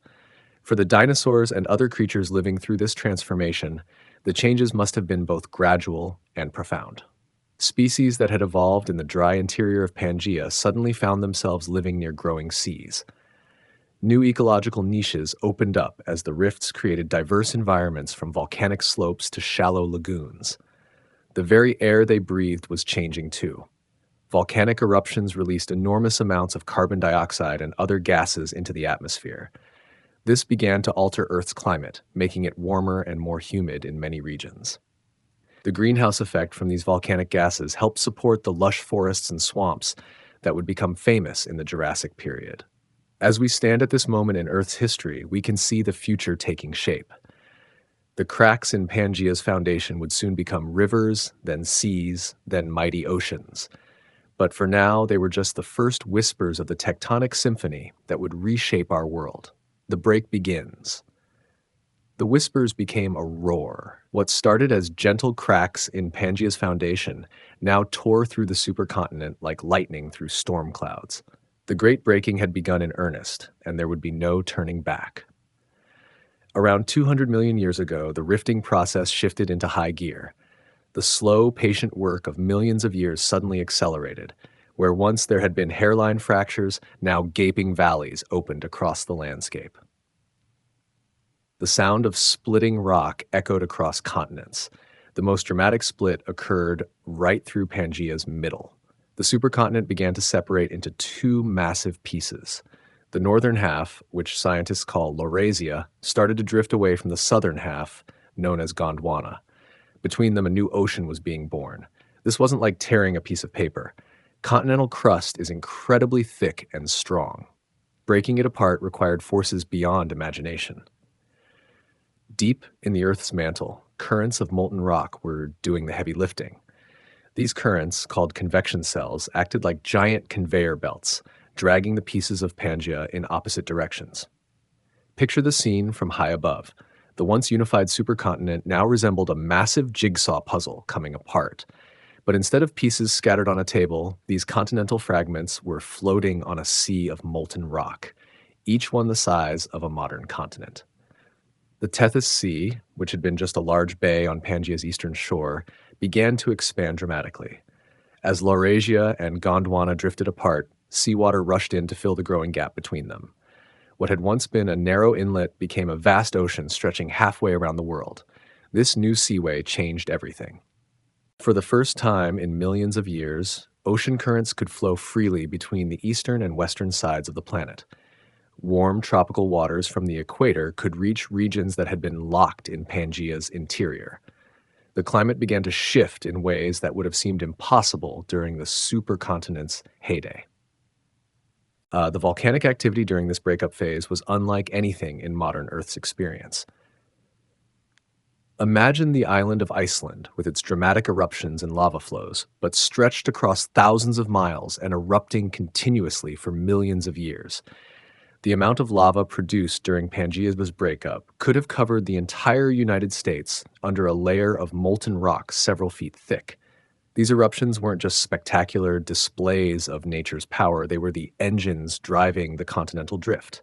As magma pushed up through the rifts, it created new oceanic crust. This new crust acted like a wedge, forcing the continental pieces further apart. The more the continents separated, the more magma erupted to fill the gap. The Central Atlantic Magmatic Province became one of the most active volcanic regions in Earth's history. Lava flows poured out across what would become the eastern United States, eastern Canada, western Africa, and parts of South America. Some individual lava flows were so large they could be seen from space, if there had been anyone in space to see them. But the volcanism brought consequences beyond the obvious drama of fire and ash. The eruptions released enormous amounts of gas into the atmosphere. Carbon dioxide, sulfur compounds, and other volcanic gases changed the chemistry of the air and oceans. Some scientists believe this volcanic activity may have contributed to mass extinction events during the late Triassic period. Yet life found ways to adapt and even thrive during this tumultuous time. The breakup of Pangea created new habitats and opportunities. Coastal regions, which had been rare during the supercontinent's dominance, now proliferated as new seaways opened.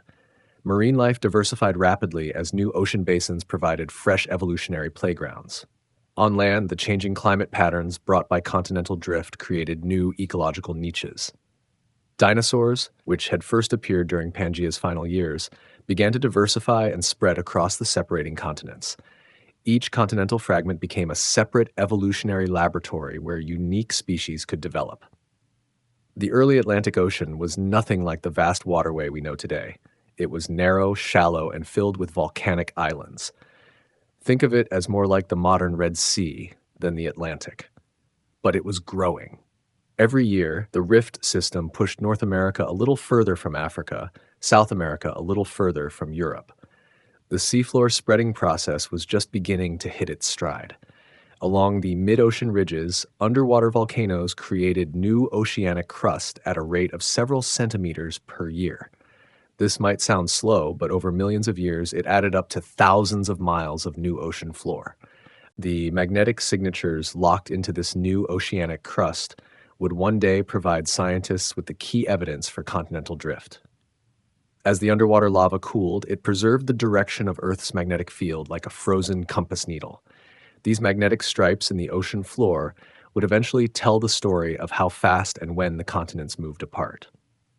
As Laurasia and Gondwana continued their separation, the climate patterns that had defined Pangea began to disappear.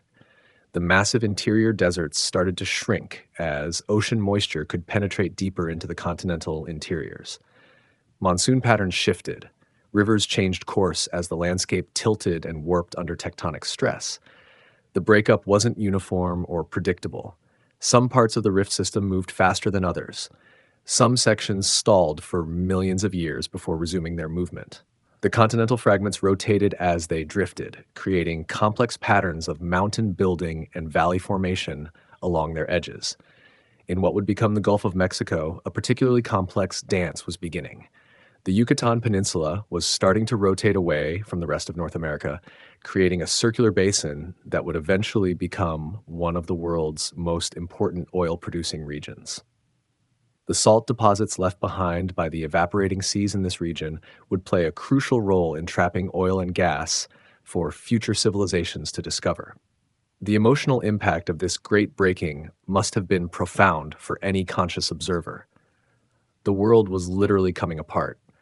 Familiar landscapes were disappearing. New seas were appearing where dry land had existed for millions of years. If continents could feel homesickness, this would have been the time. But from our perspective, we can see that this breaking was not destruction, but creation.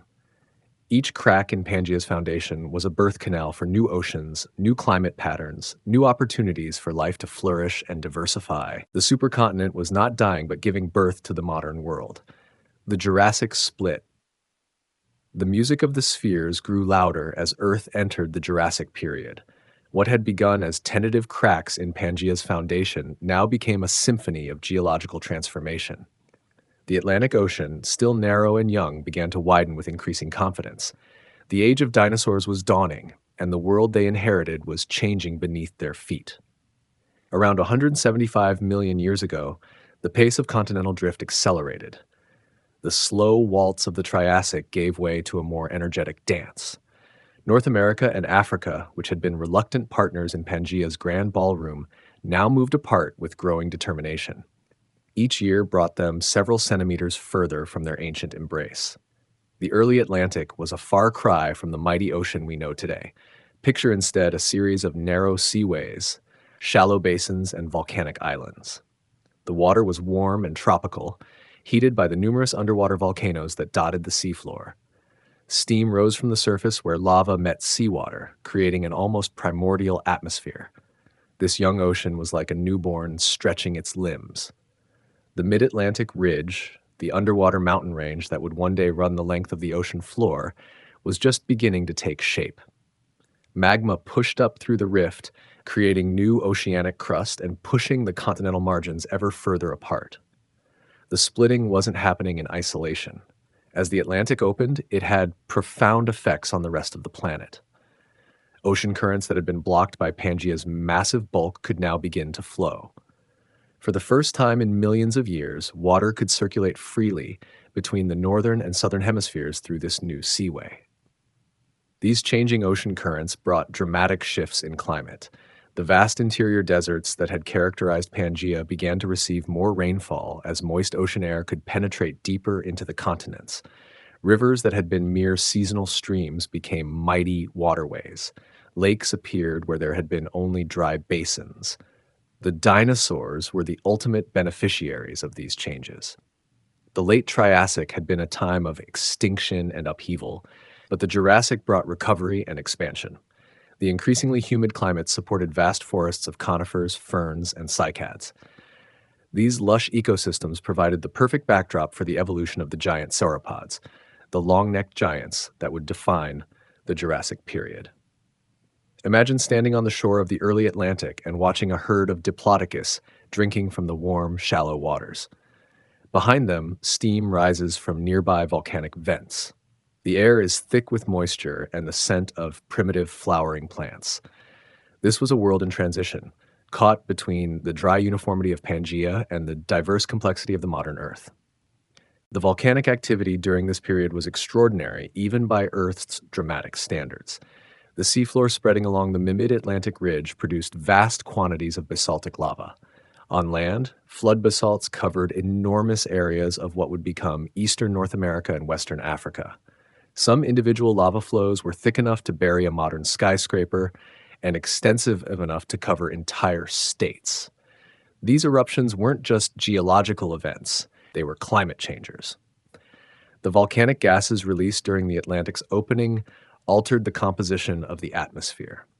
Carbon dioxide levels rose significantly, contributing to the greenhouse conditions that made the Jurassic period so warm and humid. There were no ice caps at the poles during this time. Even Antarctica, though already positioned over the South Pole, was covered in temperate forests. The opening Atlantic also created new opportunities for marine life. The warm, shallow seas that formed along the continental margins became nurseries for a spectacular array of marine reptiles. Plesiosaurs glided through the waters like underwater dragons. Ichthyosaurs, looking remarkably like modern dolphins, hunted in the deeper channels. Massive marine crocodiles patrolled the coastlines. Coral reefs began to flourish in the warm Atlantic waters. These weren't quite like modern coral reefs. The corals themselves were different species that have since gone extinct, but they created similar ecosystems, teeming with fish, mollusks, and other marine life.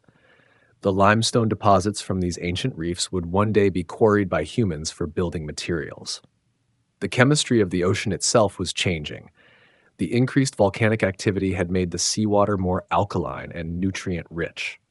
This chemical soup supported enormous blooms of microscopic marine life. The shells and skeletons of these tiny creatures would eventually form vast chalk deposits, including the famous White Cliffs of Dover. As the Atlantic continued to widen, it began to influence weather patterns on a global scale. The narrow seaway acted like a heat pump, carrying warm equatorial waters toward the poles and bringing cooler waters back toward the equator. This circulation pattern helped moderate temperatures worldwide, contributing to the remarkably stable climate of the mid-Jurassic period. The continental margins along the new ocean were sites of intense geological activity. As the crust stretched and thinned, it created a series of fault-bounded basins that filled with sediment eroded from the adjacent highlands. These basins would later become important sources of oil and natural gas as organic matter from the lush Jurassic ecosystems was buried and transformed over millions of years. The breakup process wasn't smooth or uniform. Sometimes the rifting would accelerate, creating periods of intense volcanic activity and rapid seafloor spreading. Other times it would slow down, allowing life to stabilize and adapt to the new conditions. These pulses of activity created a complex geological record that scientists are still deciphering today. One of the most remarkable aspects of the Jurassic split was how it affected the evolution of life itself. As the continents separated, populations of animals and plants became isolated on different landmasses. This isolation led to rapid evolutionary divergence.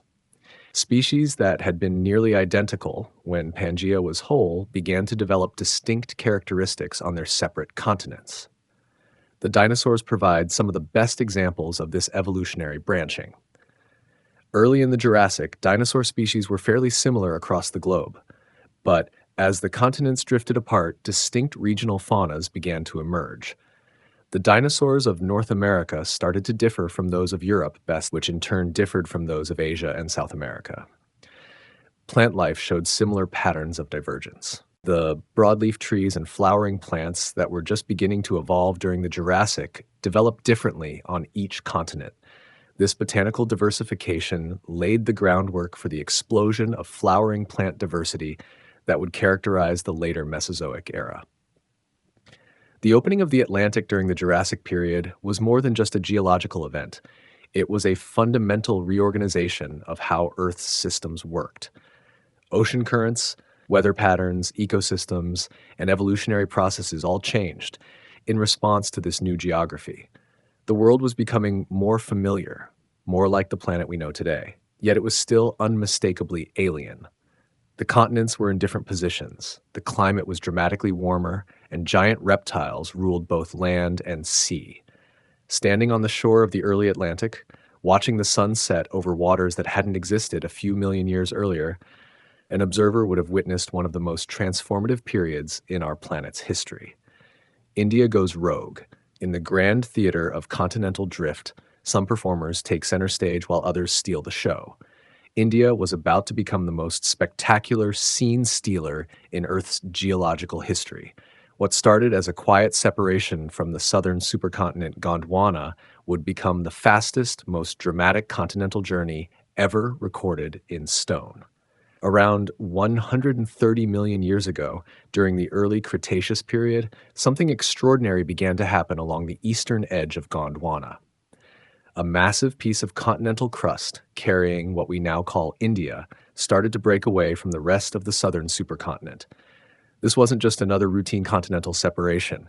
India was about to embark on an epic voyage that would reshape the face of the Earth. The initial breakup was surprisingly violent. Enormous volcanic eruptions marked India's departure from its ancient neighbors. The Deccan Traps, one of the largest volcanic provinces on Earth, began to form as massive amounts of lava poured out across the landscape. These weren't gentle, flowing eruptions, but explosive outpourings of molten rock that covered hundreds of thousands of square miles. Picture the scene: an entire subcontinent wrapped in fire and ash, with lava flows stretching to every horizon. The air shimmered with heat. Volcanic gases darkened the sky. This catastrophic volcanism was both a farewell party and a birth announcement. India was saying goodbye to Gondwana and hello to its independent future. But what made India's journey truly unique wasn't just the dramatic farewell. It was the incredible speed at which the Indian plate began to move. Most continental drift happens at the pace of growing fingernails, a few centimeters per year at most. India decided to break all the rules and race northward at speeds that would make other continents dizzy. At its peak, the Indian plate was moving at nearly 20 centimeters per year. That might not sound like much, but in geological terms, it was like watching a continent sprint. This speed was unprecedented in the geological record and remains unmatched by any other large continental mass in Earth's history. What caused this remarkable acceleration? The answer lies in the unique configuration of tectonic forces at the time. As India broke away from Gondwana, it found itself riding on a particularly active part of the Earth's mantle. Powerful convection currents in the molten rock below acted like a conveyor belt, dragging the Indian plate northward at breakneck speed. The journey wasn't just fast, it was also incredibly long. India had to travel over 6,000 kilometers from its starting position near Antarctica to its eventual collision with Asia. That's like traveling from New York to Rome, except the traveler was an entire subcontinent carrying millions of years of accumulated life and geological history. As India raced northward, it left a clear trail of evidence behind. The ocean floor between India and its former Gondwana neighbors recorded the story of this epic journey in magnetic stripes and geological formations. Each year of India's northward dash was preserved in the spreading seafloor like pages in a diary. The speed of India's movement had profound effects on the global climate and ocean systems. The rapid opening of the Indian Ocean created new circulation patterns that carried heat and moisture around the globe in ways that had never existed before. Monsoon patterns began to develop as the growing Indian Ocean influenced atmospheric circulation. Marine life in the newly formed Indian Ocean found itself in a unique evolutionary laboratory. The warm, tropical waters that filled the space between India and its former neighbors became home to spectacular coral reefs and diverse marine ecosystems. Many of the species that evolved in these waters during India's northward journey would later become characteristic of modern Indo-Pacific marine life. On the Indian subcontinent itself, the journey brought dramatic changes. The landscape that had been part of the cool southern reaches of Gondwana was now racing toward the warm tropical latitudes of the equator. Climate zones shifted rapidly as India changed latitude. What had been temperate forests became tropical jungles. The dinosaurs and other creatures living on India during this time experienced one of the most dramatic environmental changes in the history of life on Earth. Species that had evolved in cool, dry conditions suddenly found themselves in warm, humid tropical environments. Some adapted and thrived. Others couldn't keep up with the rapid changes and went extinct. India's high-speed journey also had effects far beyond its own borders. The rapid movement of such a large continental mass affected the balance of tectonic forces around the globe. Other plates had to adjust their movements to accommodate in India's sprint northward. The entire system of global plate tectonics was influenced by this one rogue continent's dash across the Earth's surface. As India approached the equator, it began to encounter the edges of the Tethys Sea, the great ocean that separated Gondwana from Laurasia. This was like a preview of coming attractions, a hint of the massive collision that would occur when India finally reached its destination in Asia. The Tethys Sea was home to some of the most spectacular marine life in Earth's history. Massive marine reptiles, including some of the largest sea creatures ever known, patrolled its warm waters. Ancient whales, still retaining their hind legs, swam alongside early relatives of modern dolphins and porpoises. The seafloor was carpeted with the shells of countless marine invertebrates. As India pushed through the Tethys Sea, it began to disrupt these ancient marine ecosystems. The subcontinent acted like a giant plow, pushing oceanic crust ahead of it and creating complex patterns of underwater mountain ranges and deep-sea trenches. The marine life of the Tethys had to adapt quickly to these changing conditions, but India's most dramatic impact was yet to come. Racing northward at unprecedented speed, the subcontinent was on a collision course with the southern edge of Asia. The impact of this collision would be felt around the world, creating the highest mountains on Earth and reshaping global climate patterns. The signs of the approaching collision were already becoming apparent. The oceanic crust ahead of India began to buckle and fold under the pressure of the approaching continent. Underwater volcanoes erupted along the convergent boundary. The seafloor itself began to be pushed up above water level, creating chains of islands that would eventually become part of the Himalayan mountain range. From space, if there had been observers, India's journey would have looked like a slow-motion collision between two massive ships. The Indian subcontinent, carrying its cargo of unique plants, animals, and geological formations, was approaching Asia like an unstoppable force meeting an immovable object. The stage was set for one of the most spectacular geological events in Earth's history. India, the rogue continent that had broken free from Gondwana and raced across the Earth's surface at unprecedented speed, was about to make landfall. The collision would create mountains, reshape ocean basins, and change the climate of the entire planet. But for now, India was still racing northward, leaving a wake of geological and biological change behind it. The fastest continental journey in Earth's history was nearing its dramatic conclusion, and the world would never be the same. The South Atlantic awakens. While India raced toward its destiny in the north, another chapter in Earth's tectonic story was unfolding in the south. The South Atlantic Ocean, which today separates South America from Africa, was about to make its grand entrance onto the world stage. This birth would be different from its northern cousin, slower, more methodical, but equally transformative. Around 130 million years ago, the same restless forces that had sent India on its northward sprint began to work their magic on the southern part of the ancient supercontinent Gondwana. South America and Africa, which had been locked together like puzzle pieces for hundreds of millions of years, started to feel the gentle but persistent pull of separation. The initial stages were almost imperceptible. Deep beneath the joint continent, molten rock began to rise through the Earth's crust. Unlike the explosive volcanism that had marked India's departure, this was a more gradual process. The continental crust slowly stretched and thinned, like taffy being pulled apart by patient hands.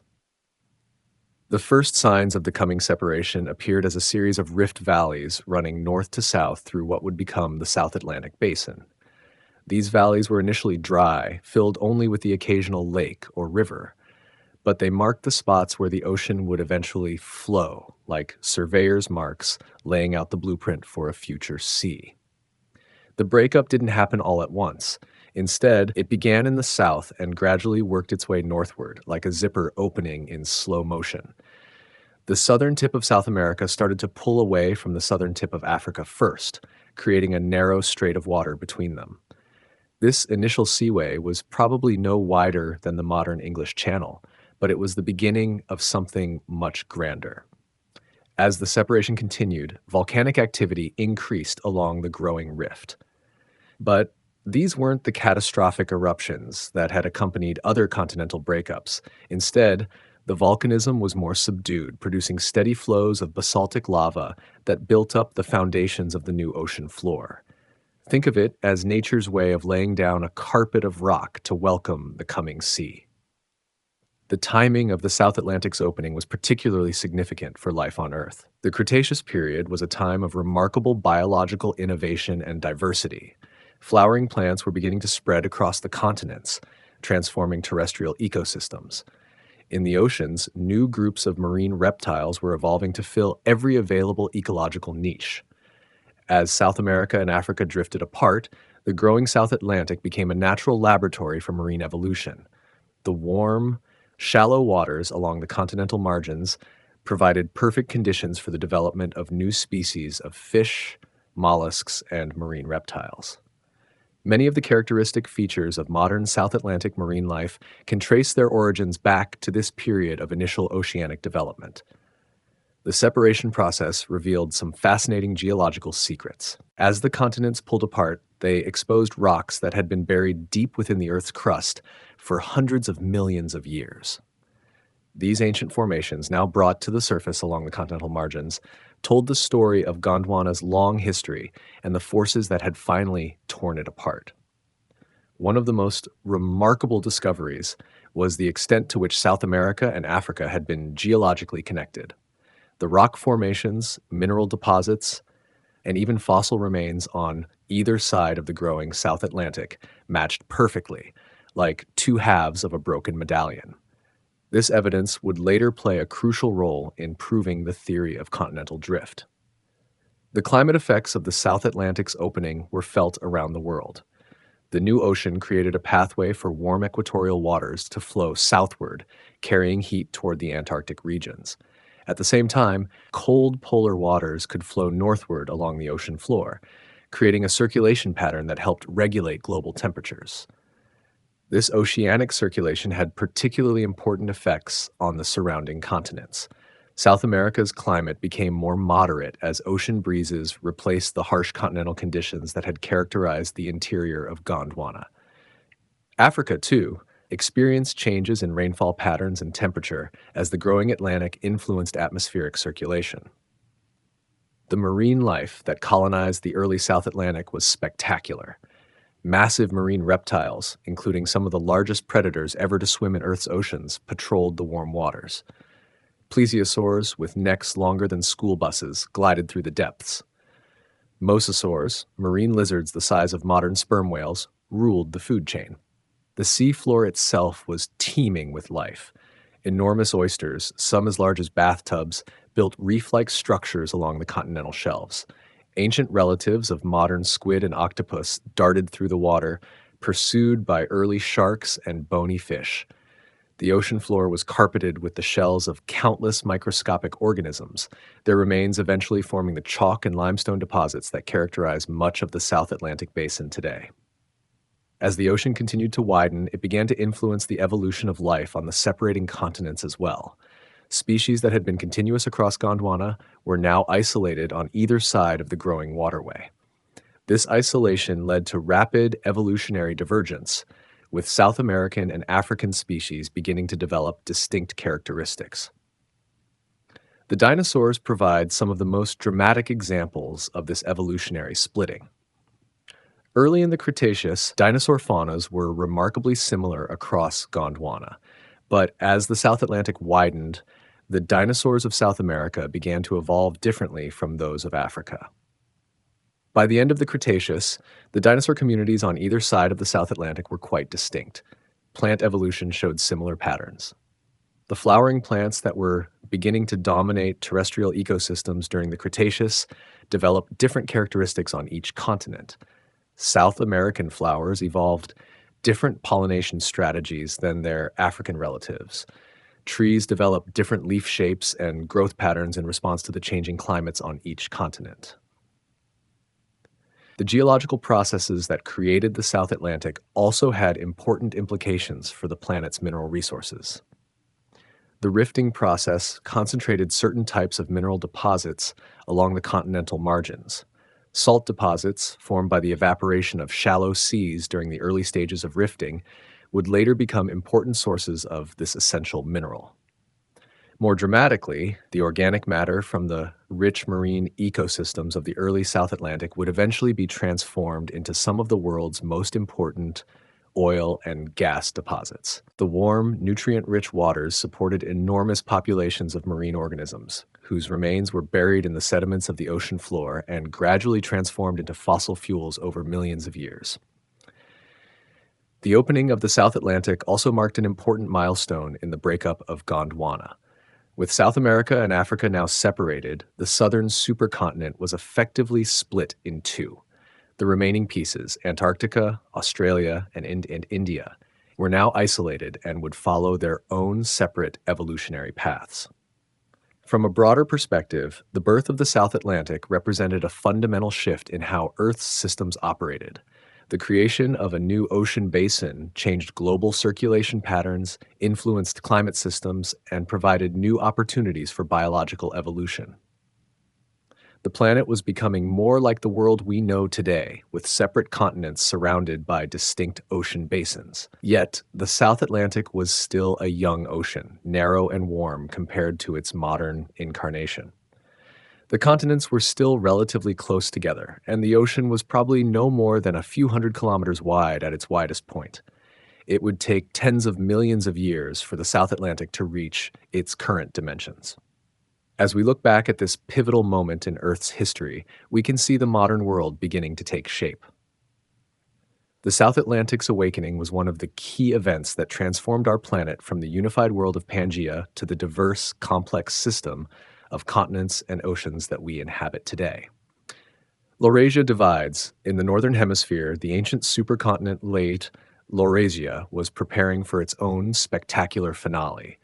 For tens of millions of years, this massive landmass had held together the pieces we now know as North America, Europe, and Asia. But the same tectonic forces that were reshaping the southern hemisphere were about to tear Laurasia apart, creating some of the most familiar features of our modern world. The breakup of Laurasia was a more complex affair than the relatively straightforward separations happening in the south. Rather than a simple two-way split, Laurasia began to fragment into multiple pieces, each following its own path across the Earth's surface. The process was like watching a carefully constructed sculpture slowly crumble, with each falling piece creating something new and beautiful. Around 100 million years ago, during the Middle Cretaceous period, the first major cracks began to appear in Laurasia's foundation. The initial break occurred along what would become the North Atlantic Ocean, separating North America from Europe. But this wasn't a clean break like tearing a piece of paper. Instead, it was a gradual process of stretching and pulling that took millions of years to complete. The early North Atlantic was quite different from the ocean we know today. It was narrower, warmer, and filled with volcanic islands created by the intense geological activity along the spreading ridge. The water was tropical even at high latitudes, supporting coral reefs and warm water marine life in what are now the cold waters off Greenland and northern Europe. Greenland played a particularly interesting role in Laurasia's breakup. Rather than staying attached to either North America or Europe, Greenland became a kind of geological refugee, caught between the separating continents. Sometimes it moved with North America, sometimes it seemed to drift independently, and occasionally it appeared to be trying to rejoin Europe. This complex dance created a series of smaller ocean basins and helped shape the intricate geography of the modern North Atlantic. The volcanic activity during Laurasia's breakup was extraordinary. The North Atlantic Igneous Province, one of the largest volcanic regions in Earth's history, erupted with incredible intensity. Massive flood basalts covered huge areas of what would become the British Isles, Greenland, and eastern Canada. Some individual lava flows were so large they could have filled the entire Mediterranean Sea. These eruptions weren't just impressive displays of geological power, they were climate changers on a global scale. The volcanic gases released during the breakup altered atmospheric chemistry, contributing to the greenhouse conditions that made the Cretaceous period one of the warmest in Earth's history. Palm trees grew in Alaska, and there was no ice anywhere on the planet. As North America drifted westward and Europe moved eastward, the growing North Atlantic became a highway for marine life. New species of fish, marine reptiles, and microscopic organisms spread between the Arctic and tropical Atlantic through this northern seaway. The mixing of different marine populations led to rapid evolutionary innovation and the development of new ecosystems. The separation wasn't happening in isolation. As Laurasia broke apart, it affected the global balance of tectonic forces. The Pacific Ocean, which had been relatively stable during Pangea's reign, began to experience increased volcanic activity along its rim. This was the beginning of what we now call the Ring of Fire, the circle of volcanoes and earthquake zones that surrounds the Pacific. But Laurasia's breakup was far from over. Even as North America and Europe were separating, new rifts began to appear within the remaining landmasses. Asia, the largest piece of Laurasia, started to experience internal fracturing. India's northward dash was creating pressure along Asia's southern margin, while other tectonic forces were pulling at its edges. The most dramatic internal breakup occurred when what would become the Arctic Ocean began to open. This wasn't a typical oceanic rift, but rather a complex process that involved the rotation of several continental blocks. Alaska and northeastern Siberia, which had been firmly connected, began to separate as new ocean floor formed between them. This Arctic opening had profound effects on global climate patterns. For the first time in millions of years, ocean water could flow over the top of the world, connecting the Atlantic and Pacific Oceans through the Arctic route. This new circulation pattern would eventually play a crucial role in regulating global temperatures, though its full effects wouldn't be felt for many millions of years. The dinosaurs living through Laurasia's breakup witnessed some of the most dramatic environmental changes in their long history. Species that had been continuous across the northern supercontinent were now isolated on separate continents. This isolation led to rapid evolutionary divergence, with North American, European, and Asian dinosaur faunas becoming increasingly distinct. Some of the most famous dinosaurs evolved during this period of continental separation. The massive sauropods of North America, including giants like Alamosaurus, developed different characteristics from their European and Asian relatives. The predatory dinosaurs, too, began to show regional variations as they adapted to their separate continental environments. Plant life underwent equally dramatic changes. The flowering plants that had been spreading across Laurasia during the early Cretaceous now evolved differently on each continent. North American flowers developed different pollination strategies than European ones. Asian forests took on characteristics distinct from their Western relatives. The breakup process revealed surprising geological connections between the separating continents. Mountain ranges that had been continuous across Laurasia were now split between different land masses. The Appalachian Mountains of North America, for instance, had geological twins in the Caledonian Mountains of Scotland and Scandinavia, evidence of their shared origin in the ancient supercontinent. These geological connections provided some of the most compelling early evidence for continental drift. When scientists first noticed that rock formations in North America matched those in Europe with remarkable precision, it seemed impossible unless the continents had once been joined.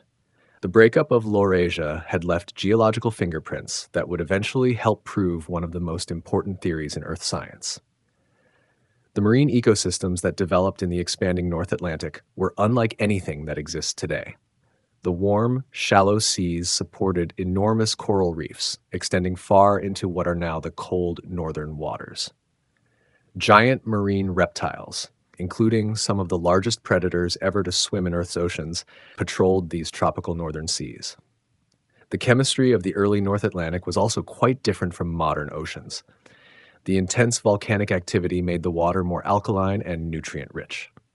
This chemical environment supported massive blooms of microscopic marine life, whose shells and skeletons would eventually form some of the most important chalk and limestone deposits in the geological record. As Laurasia continued to fragment, smaller pieces began to break away from the main continental masses. What would become the British Isles started to separate from mainland Europe. The Iberian Peninsula began to rotate away from France. These smaller separations created a complex pattern of narrow seas and isolated land masses that would eventually become characteristic of the modern European geography. The timing of Laurasia's breakup coincided with some of the most important evolutionary developments in Earth's history. The flowering plants reached their full glory during this period, transforming terrestrial ecosystems and co-evolving with new groups of insects. The first true birds were taking to the skies, having evolved from their dinosaurian ancestors.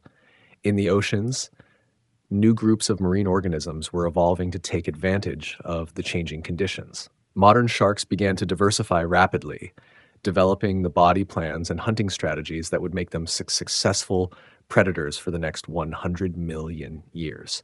Bony fish, too, underwent major evolutionary radiations, filling the expanding ocean basins with new species. The breakup of Laurasia was also creating new opportunities for evolution on land. As the continents separated, they carried different assemblages of plants and animals into different climate zones. Species that had evolved in the cool northern regions of Laurasia suddenly found themselves in warmer, more tropical conditions as continental drift carried them toward the equator. From a broader perspective, the division of Laurasia marked the end of an era in Earth's history. The last remnants of the great supercontinents were finally dissolving, replaced by a more complex geography of separate continents and ocean basins. The world was beginning to look more like the planet we know today, with familiar continental shapes starting to emerge from the geological chaos. Yet the transformation was far from complete. The continents were still in unfamiliar positions, the climate was dramatically different from today, and the ocean basins were still young and evolving. Laurasia's division was just one act in the much longer drama of Earth's geological evolution, but it was a crucial step toward creating the modern world. The Ring of Fire ignites. As the great supercontinents dissolved into scattered fragments, a new geological drama was beginning to unfold around the edges of the Pacific Ocean. The Ring of Fire, that spectacular necklace of volcanoes and earthquake zones that encircles the Pacific today, was awakening from its long slumber. What had been a relatively quiet ocean basin during Pangea's reign was about to become the most geologically active region on Earth. The transformation began around 100 million years ago, as the breakup of Pangea and its successor supercontinents started to affect the global balance of tectonic forces.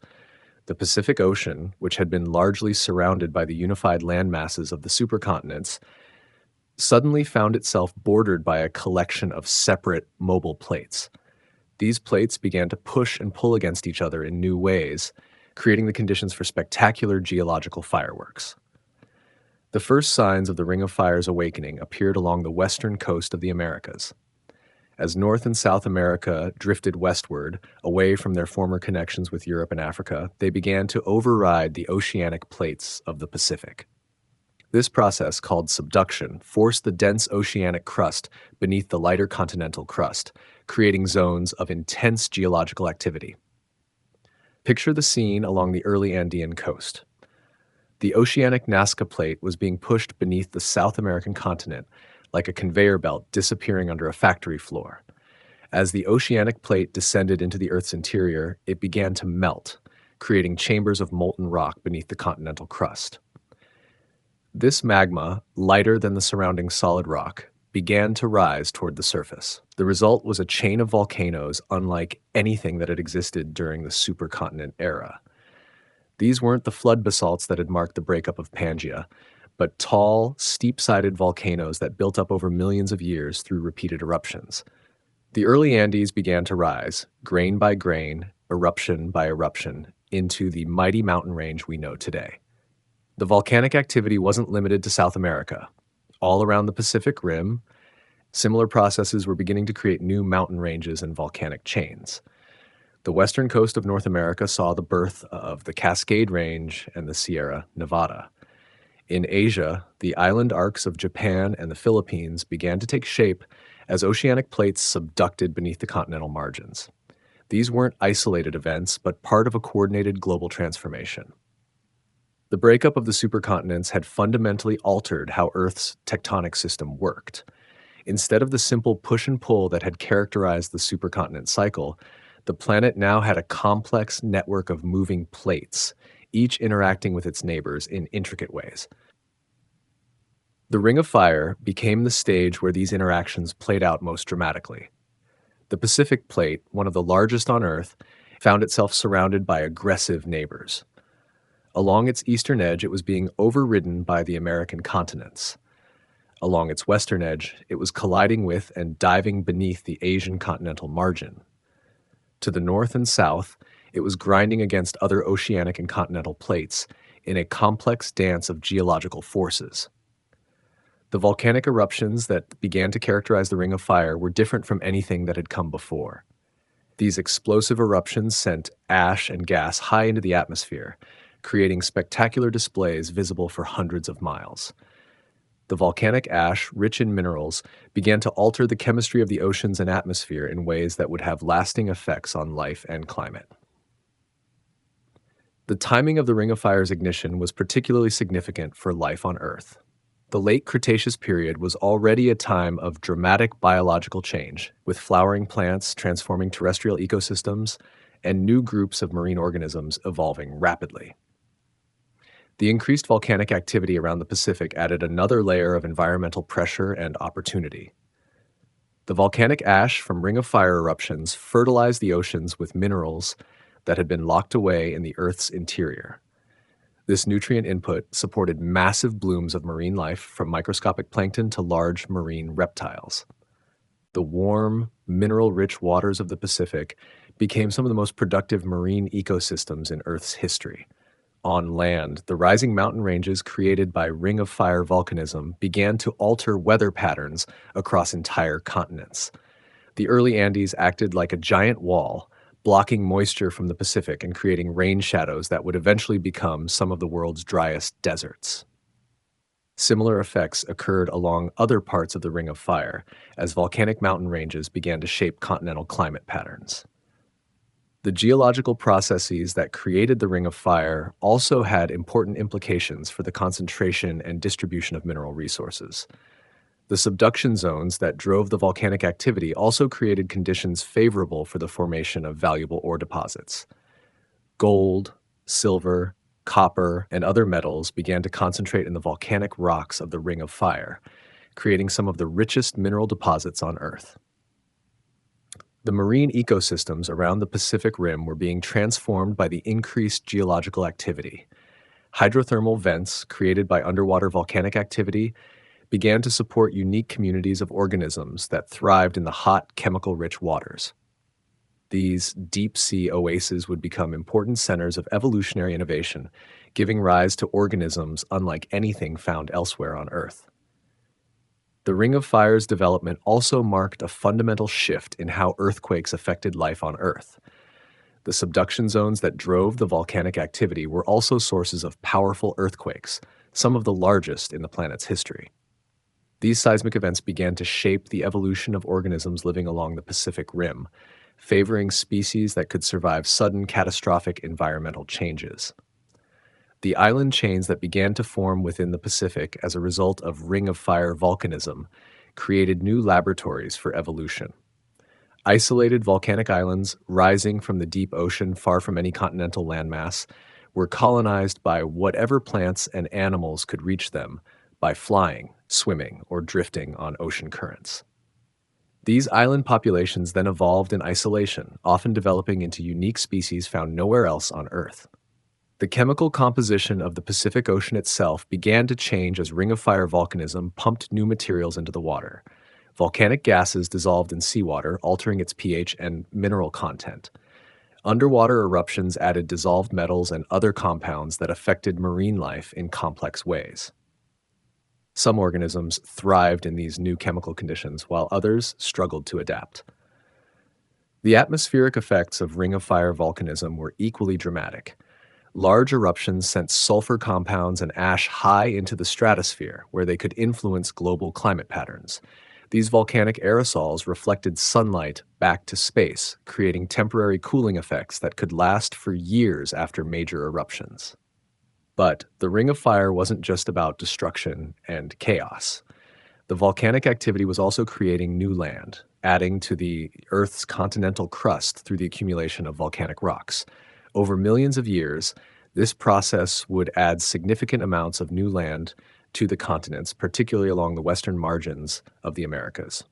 The development of the Ring of Fire represented a new chapter in Earth's geological evolution. The simple, predictable patterns of the supercontinent cycle were being replaced by a more complex, dynamic system of interacting plates. This new system would prove to be more stable in some ways, as the network of moving plates could adjust to changing conditions more flexibly than the rigid supercontinents. From our modern perspective, we can see that the ignition of the Ring of Fire was one of the key events that created the geological framework of the contemporary world. The volcanic mountain ranges, earthquake zones, and island chains that began to form during this period continue to shape our planet today. The Ring of Fire remains one of the most geologically active regions on Earth, a testament to the enduring power of the tectonic forces that were unleashed when the great supercontinents finally broke apart. Continental drift in the age of mammals. The final act of Pangea's great drama unfolded during a time of unprecedented biological innovation. As the last fragments of the ancient supercontinents settled into their modern positions, a new group of animals was preparing to inherit the Earth. The age of mammals had begun, and continental drift would play a starring role in shaping their remarkable evolutionary story. 65 million years ago, the catastrophic extinction that ended the reign of the dinosaurs also marked the beginning of a new geological era. The continents, which had been drifting apart for over 100 million years, were beginning to look familiar. North America had separated from Europe, South America had pulled away from Africa, and India was racing toward its collision with Asia. But the story was far from over. The most spectacular geological event of this era was India's long-awaited collision with the southern edge of Asia. After racing northward for tens of millions of years at unprecedented speed, the Indian subcontinent finally made contact with its destination around 50 million years ago. The impact was unlike anything in Earth's recorded history. Imagine two massive ships colliding in slow motion, except these ships were entire continents and the collision lasted for millions of years. As India plowed into Asia, the oceanic crust between them was crushed and folded like an accordion. The Tethys Sea, which had separated the northern and southern continents for hundreds of millions of years, began to disappear as India pushed its way into Asia's embrace. The result was the birth of the Himalayan mountain range, the tallest peaks on Earth. But the mountains didn't rise overnight. Instead, they grew slowly, pushed upward by the relentless pressure of India grinding against Asia. Every year, the collision pushed the peaks a little higher, creating not just mountains but an entirely new landscape that would influence climate patterns across the globe. The Himalayas weren't just tall, they were climate changers. The massive mountain barrier began to block moisture-laden air masses coming from the south, creating the monsoon patterns that still dominate Asian weather today. On the southern side of the mountains, heavy rains fed lush forests and grasslands. On the northern side, the rain shadow effect created some of the world's highest and driest deserts. These changing climate patterns had profound effects on mammalian evolution. The early mammals, which had been small, generalized creatures during the age of dinosaurs, began to diversify rapidly as new environments appeared. The grasslands that spread across many continents during this period provided the perfect conditions for the evolution of grazing mammals and their predators. In Africa, the mammalian radiation was particularly spectacular. As the continent rotated and moved northward, it began to experience new climate patterns that favored the evolution of large mammals. The ancestors of elephants, lions, zebras, and countless other African species began to appear during this period, adapting to the savanna environments that were replacing the ancient forests. The separation of South America from Antarctica had equally dramatic effects on mammalian evolution. South America, now isolated in the tropical latitudes, became an evolutionary laboratory where unique groups of mammals evolved in isolation.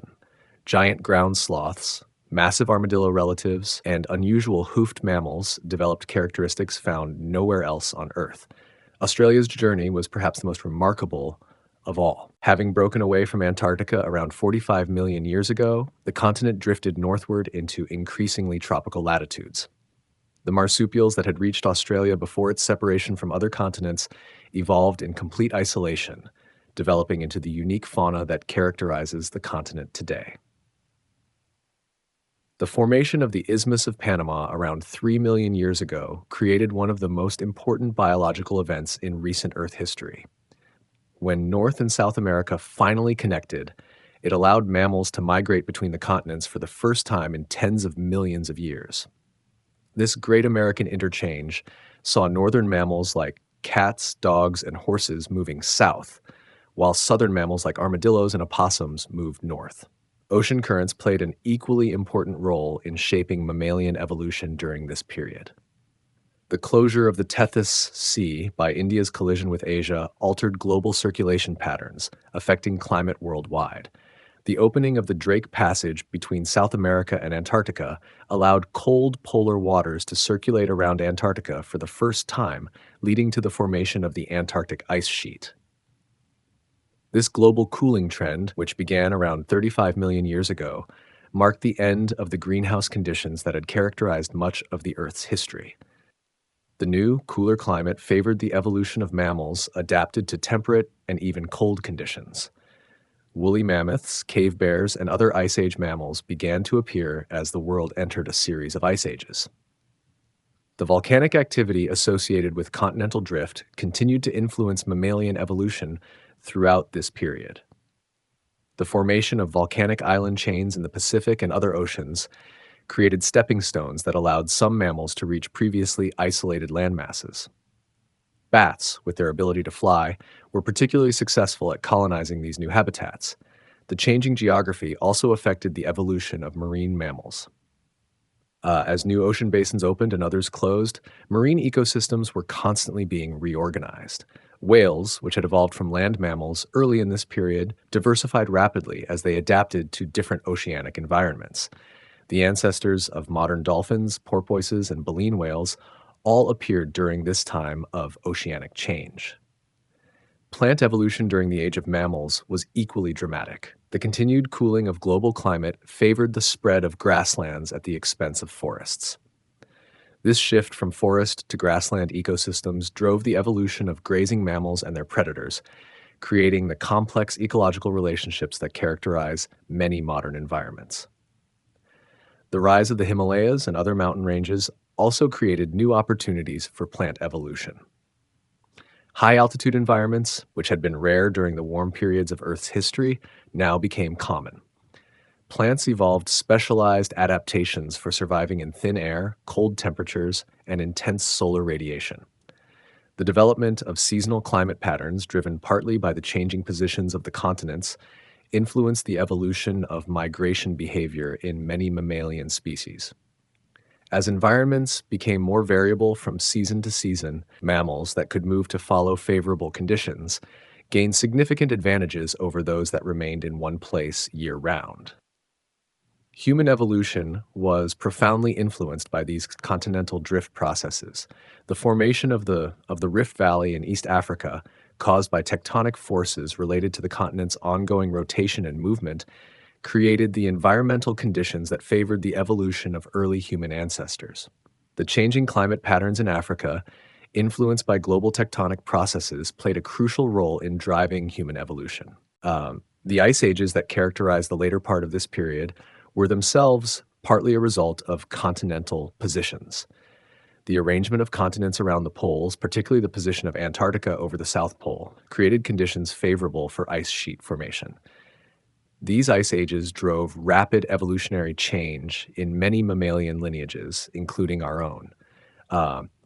As we look back at this period of Earth's history, we can see how continental drift and mammalian evolution were intimately connected. The movement of continents created new environments, altered climate patterns, and provided opportunities for isolation and speciation. In return, the evolution of mammals, particularly their effects on vegetation and ecosystems, influenced the Earth's climate and even geological processes. The age of mammals was thus not just a biological phenomenon, but a geological one as well. The interaction between continental drift and mammalian evolution created the complex, interconnected world we inhabit today, where geology, climate, and life are all intimately connected in an ongoing dance of change and adaptation. How we know Pangea existed. The story of how scientists discovered Pangea reads like a detective novel written in stone. For centuries, curious minds noticed strange clues scattered across the globe, matching fossils on different continents, similar rock formations separated by vast oceans, and coastlines that seemed to fit together like pieces of a jigsaw puzzle. But it took decades of painstaking detective work to piece together the evidence and solve one of Earth's greatest mysteries. The first clues were hiding in plain sight on any decent world map. In 1596, a Flemish mapmaker named Abraham Ortelius noticed something odd about the coastlines of Africa and South America. They seemed to match each other with remarkable precision, as if they had once been joined together. But this observation was largely dismissed as coincidence. After all, continents were supposed to be fixed and immovable. For the next 3 centuries, similar observations accumulated slowly. Geologists working in different parts of the world began to notice that rock formations on opposite sides of oceans were remarkably similar. Mountain ranges seemed to continue from one continent to another, interrupted only by the intervening seas. But without a mechanism to explain how continents could move, these observations remained curiosities rather than evidence. The breakthrough came in the early 20th century through the work of a German meteorologist named Alfred Wegener. Wegener wasn't content to simply notice the similarities between continents. He began to systematically collect and catalog evidence from multiple fields of science. His approach was revolutionary. Instead of looking at each piece of evidence in isolation, he tried to see the bigger picture that connected them all. Wegener's fossil evidence was particularly compelling. He found identical species of ancient plants and animals on continents now separated by thousands of miles of ocean. The most famous example was Glossopteris, a seed fern whose fossils were found across South America, Africa, Antarctica, Australia, and India. These plants had large, heavy seeds that couldn't possibly have been carried across oceans by wind or water. Even more intriguing were the reptile fossils. Mesosaurus, a small aquatic reptile, was found in both South America and southern Africa, but nowhere else in the world. This creature lived in fresh water and couldn't have survived a journey across the salty Atlantic Ocean. The only logical explanation was that South America and Africa had once been connected by land. The geological evidence was equally persuasive. Mountain ranges that ended abruptly at ocean shores seemed to continue on other continents. The Appalachian Mountains of North America, for instance, had geological twins in the mountains of Scotland and Scandinavia. The rock types, ages, and even the patterns of folding were virtually identical, as if they had once been part of the same mountain chain. Ancient climate indicators provided another line of evidence. Glacial deposits from the late Paleozoic Ice Age were found in tropical regions of Africa, South America, and India. Meanwhile, coal deposits formed from tropical swamps were discovered in the Arctic regions of North America and Europe. The only way to explain these apparent contradictions was if the continents had moved to different latitudes since these deposits formed. But Wegener faced a major problem. He couldn't explain how continents moved. His proposals for continental drift mechanisms were weak and easily criticized by other scientists. The geology establishment largely rejected his ideas, and continental drift remained a fringe theory for decades. Wegener died in 1930, never knowing that he had been fundamentally correct. The vindication of Wegener's ideas came from an unexpected source, the ocean floor. During World War II, improved sonar technology allowed scientists to map the seafloor in unprecedented detail. What they discovered was astonishing: vast underwater mountain ranges running down the centers of the ocean basins, and deep trenches along the continental margins. In the 1960s, scientists studying these mid-ocean ridges made a crucial discovery. The rocks of the ocean floor contained a magnetic record of Earth's changing magnetic field. As lava erupted along the ridges and cooled, it locked in the direction of the planet's magnetic field, like a compass needle frozen in stone. What scientists found was a pattern of magnetic stripes running parallel to the ridges, with alternating normal and reversed magnetic orientations. This magnetic striping pattern was the smoking gun that proved seafloor spreading. As new oceanic crust formed at the mid-ocean ridges, it carried the magnetic signature of that time period. Older crust was pushed away from the ridges, creating a conveyor belt effect that could move continents across the Earth's surface. The mechanism that had eluded Wegener was finally revealed. The age of the ocean floor provided additional confirmation. Scientists discovered that oceanic crust became progressively older with distance from the mid-ocean ridges. The oldest oceanic crust was only about 200 million years old, much younger than the oldest continental rocks, which dated back billions of years. This was exactly what would be expected if new ocean floor was constantly being created at the ridges and destroyed at the trenches. Paleomagnetism provided yet another powerful tool for tracking continental movement. As rocks formed, they recorded not only the direction of Earth's magnetic field, but also their latitude. By studying the magnetic properties of rocks of different ages, scientists could trace the paths that continents had followed as they drifted across the globe. The advent of satellite technology in the late 20th century allowed scientists to measure continental drift directly. Using global positioning system satellites, researchers could track the movement of continents in real time. The measurements confirmed that continents are indeed moving at rates of a few centimeters per year, exactly what the theory of plate tectonics predicted. Computer modeling became another crucial tool for understanding Pangea. By working backward from the current positions of the continents and accounting for the rates and directions of movement recorded in the geological record, scientists could reconstruct the positions of the continents at different times in the past. These models showed how Pangea assembled and broke apart with remarkable detail. Modern techniques have added even more sophisticated tools to the continental drift detective kit. Radiometric dating allows scientists to determine the precise ages of rocks and fossils, providing crucial constraints on when different events occurred. Seismic tomography uses earthquake waves to create three-dimensional images of the Earth's interior, revealing the deep structures that drive plate motion.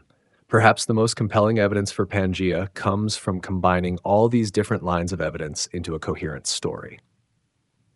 The fossil record, rock formations, paleoclimatic indicators, magnetic patterns, and direct measurements all tell the same tale. The continents were once united in a single supercontinent that began breaking apart around 200 million years ago. The discovery of Pangea revolutionized our understanding of Earth and life.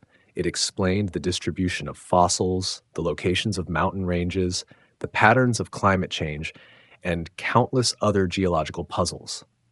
More importantly, it revealed that our planet is a dynamic, ever-changing system where geology, climate, and life are all interconnected. Today, the reality of continental drift is so well established that it forms the foundation of modern geology. But the detective work continues as scientists use ever more sophisticated techniques to unravel the details of how Pangea formed, how it broke apart, and what the implications were for life on Earth. Each new discovery adds another piece to the puzzle, helping us understand not just our planet's past, but also its future. The story of how we discovered Pangea is a testament to the power of scientific observation and reasoning. It shows how careful attention to evidence combined with creative thinking and technological innovation can solve even the most complex mysteries. The clues were always there, scattered across the globe, waiting for the right detectives to piece them together into one of the most remarkable stories ever told. Echoes of a Broken World. The story of Pangea doesn't end with its breakup. 200 million years after the supercontinent began to fragment, we still live in a world shaped by its legacy. Every earthquake, every mountain range, every ocean current carries echoes of that ancient landmass.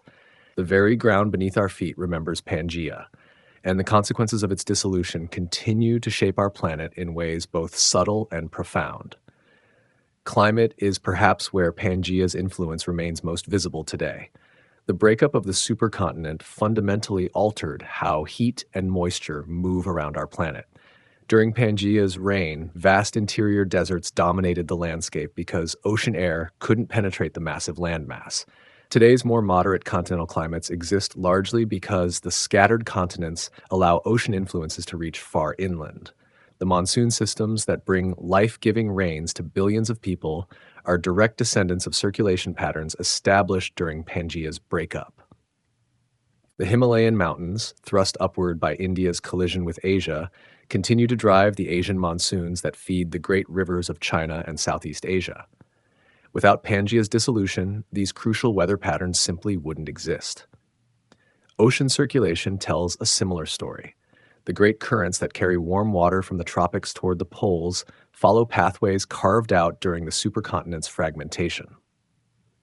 The Gulf Stream, which keeps northern Europe warm enough for human civilization to flourish, exists because the Atlantic Ocean opened when North America separated from Europe and Africa. The Antarctic Circumpolar Current, which helps regulate global climate by isolating Antarctica's ice sheets, formed when South America finally drifted away from the frozen continent. Modern plate tectonics are still working to complete the job that began with Pangea's breakup. The continents continue to drift, albeit slowly, following momentum established hundreds of millions of years ago. GPS measurements show that North America is still moving away from Europe at about the same rate your fingernails grow. The Atlantic Ocean widens by a few centimeters each year, while the Pacific gradually shrinks. These ongoing movements have practical consequences for human civilization.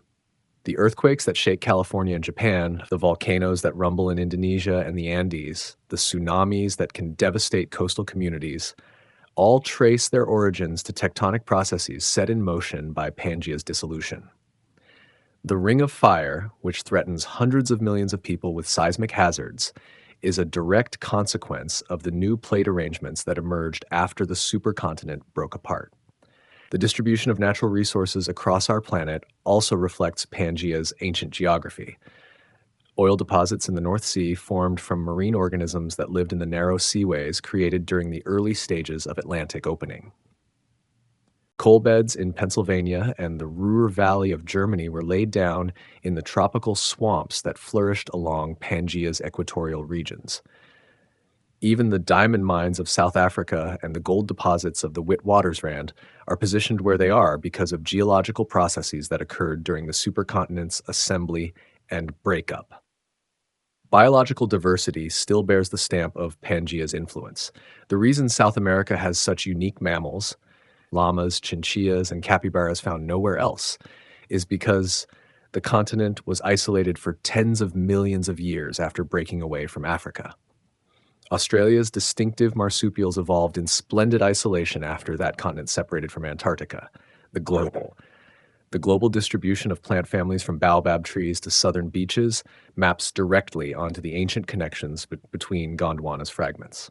Human evolution itself was profoundly influenced by the aftereffects of Pangea's breakup. The East African Rift Valley, where many of our earliest ancestors evolved, formed as a result of tectonic forces related to Africa's ongoing rotation and movement. The climate changes in Africa that drove human evolution were partly caused by the continent's drift into new latitudes and the resulting shifts in ocean circulation patterns. Even human migration patterns reflect Pangea's legacy. The ice ages that forced our ancestors to migrate out of Africa and across the globe were themselves partly consequences of continental positions established during the supercontinent's breakup. The land bridges that allowed humans to reach Australia and the Americas existed because of sea level changes related to ice age cycles, which in turn were influenced by the arrangement of continents around the poles. Looking toward the future, scientists can predict how Pangea's echoes will continue to shape our world. The Atlantic will keep widening while the Pacific shrinks. In about 50 million years, Australia will collide with Southeast Asia, creating new mountain ranges and probably triggering massive volcanic eruptions. Africa is slowly rotating toward Europe, gradually closing the Mediterranean Sea and eventually pushing up new mountains where the sea now lies. But the most dramatic prediction involves the potential formation of a new supercontinent.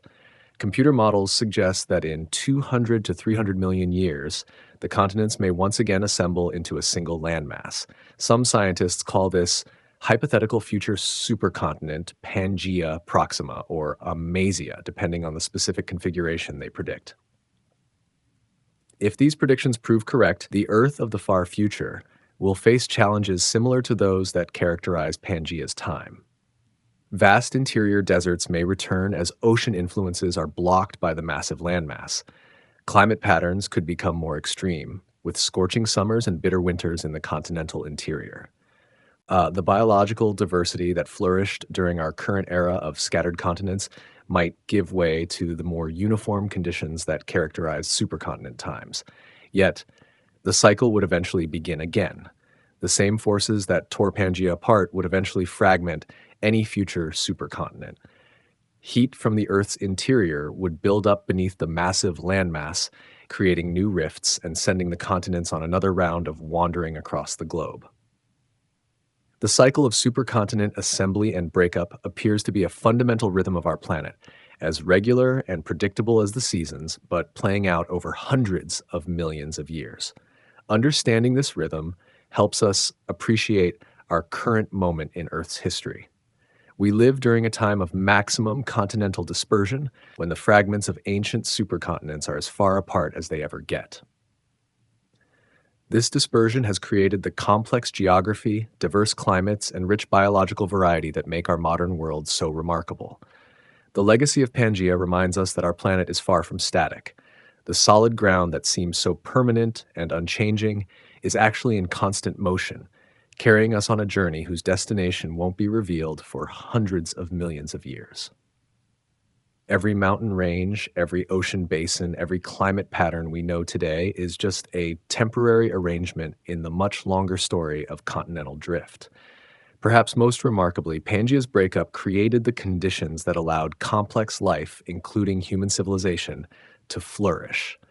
The diverse environments, moderate climates, and biological isolation that characterize our scattered continents have provided countless opportunities for evolution and adaptation. Without the dissolution of the ancient supercontinent, our world would be a much simpler, less diverse, and arguably less interesting place. The echoes of Pangea will continue to reverberate through Earth's future for as long as our planet remains geologically active. Every earthquake reminds us that the breakup is still ongoing. Every volcanic eruption shows us that the forces unleashed by continental drift remain powerful. Every new species that evolves in isolation reflects the ongoing consequences of ancient continental separations. In this sense, we are all children of Pangea's dissolution. The oxygen we breathe, the water we drink, the climate that sustains us, and the landscapes we call home all exist because a supercontinent broke apart 200 million years ago. The story of Pangea isn't ancient history. It's the ongoing story of our world, written in stone and sea, in fossil and forest, in the very ground beneath our feet. As we face the challenges of our modern world, from climate change to natural disasters, understanding Pangea's legacy helps us appreciate both the stability and the fragility of our planet.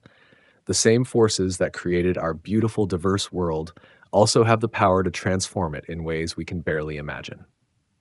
We are passengers on a geological journey that began long before us and will continue long after we're gone, riding the fragments of an ancient supercontinent through time and space toward an uncertain but undoubtedly remarkable future.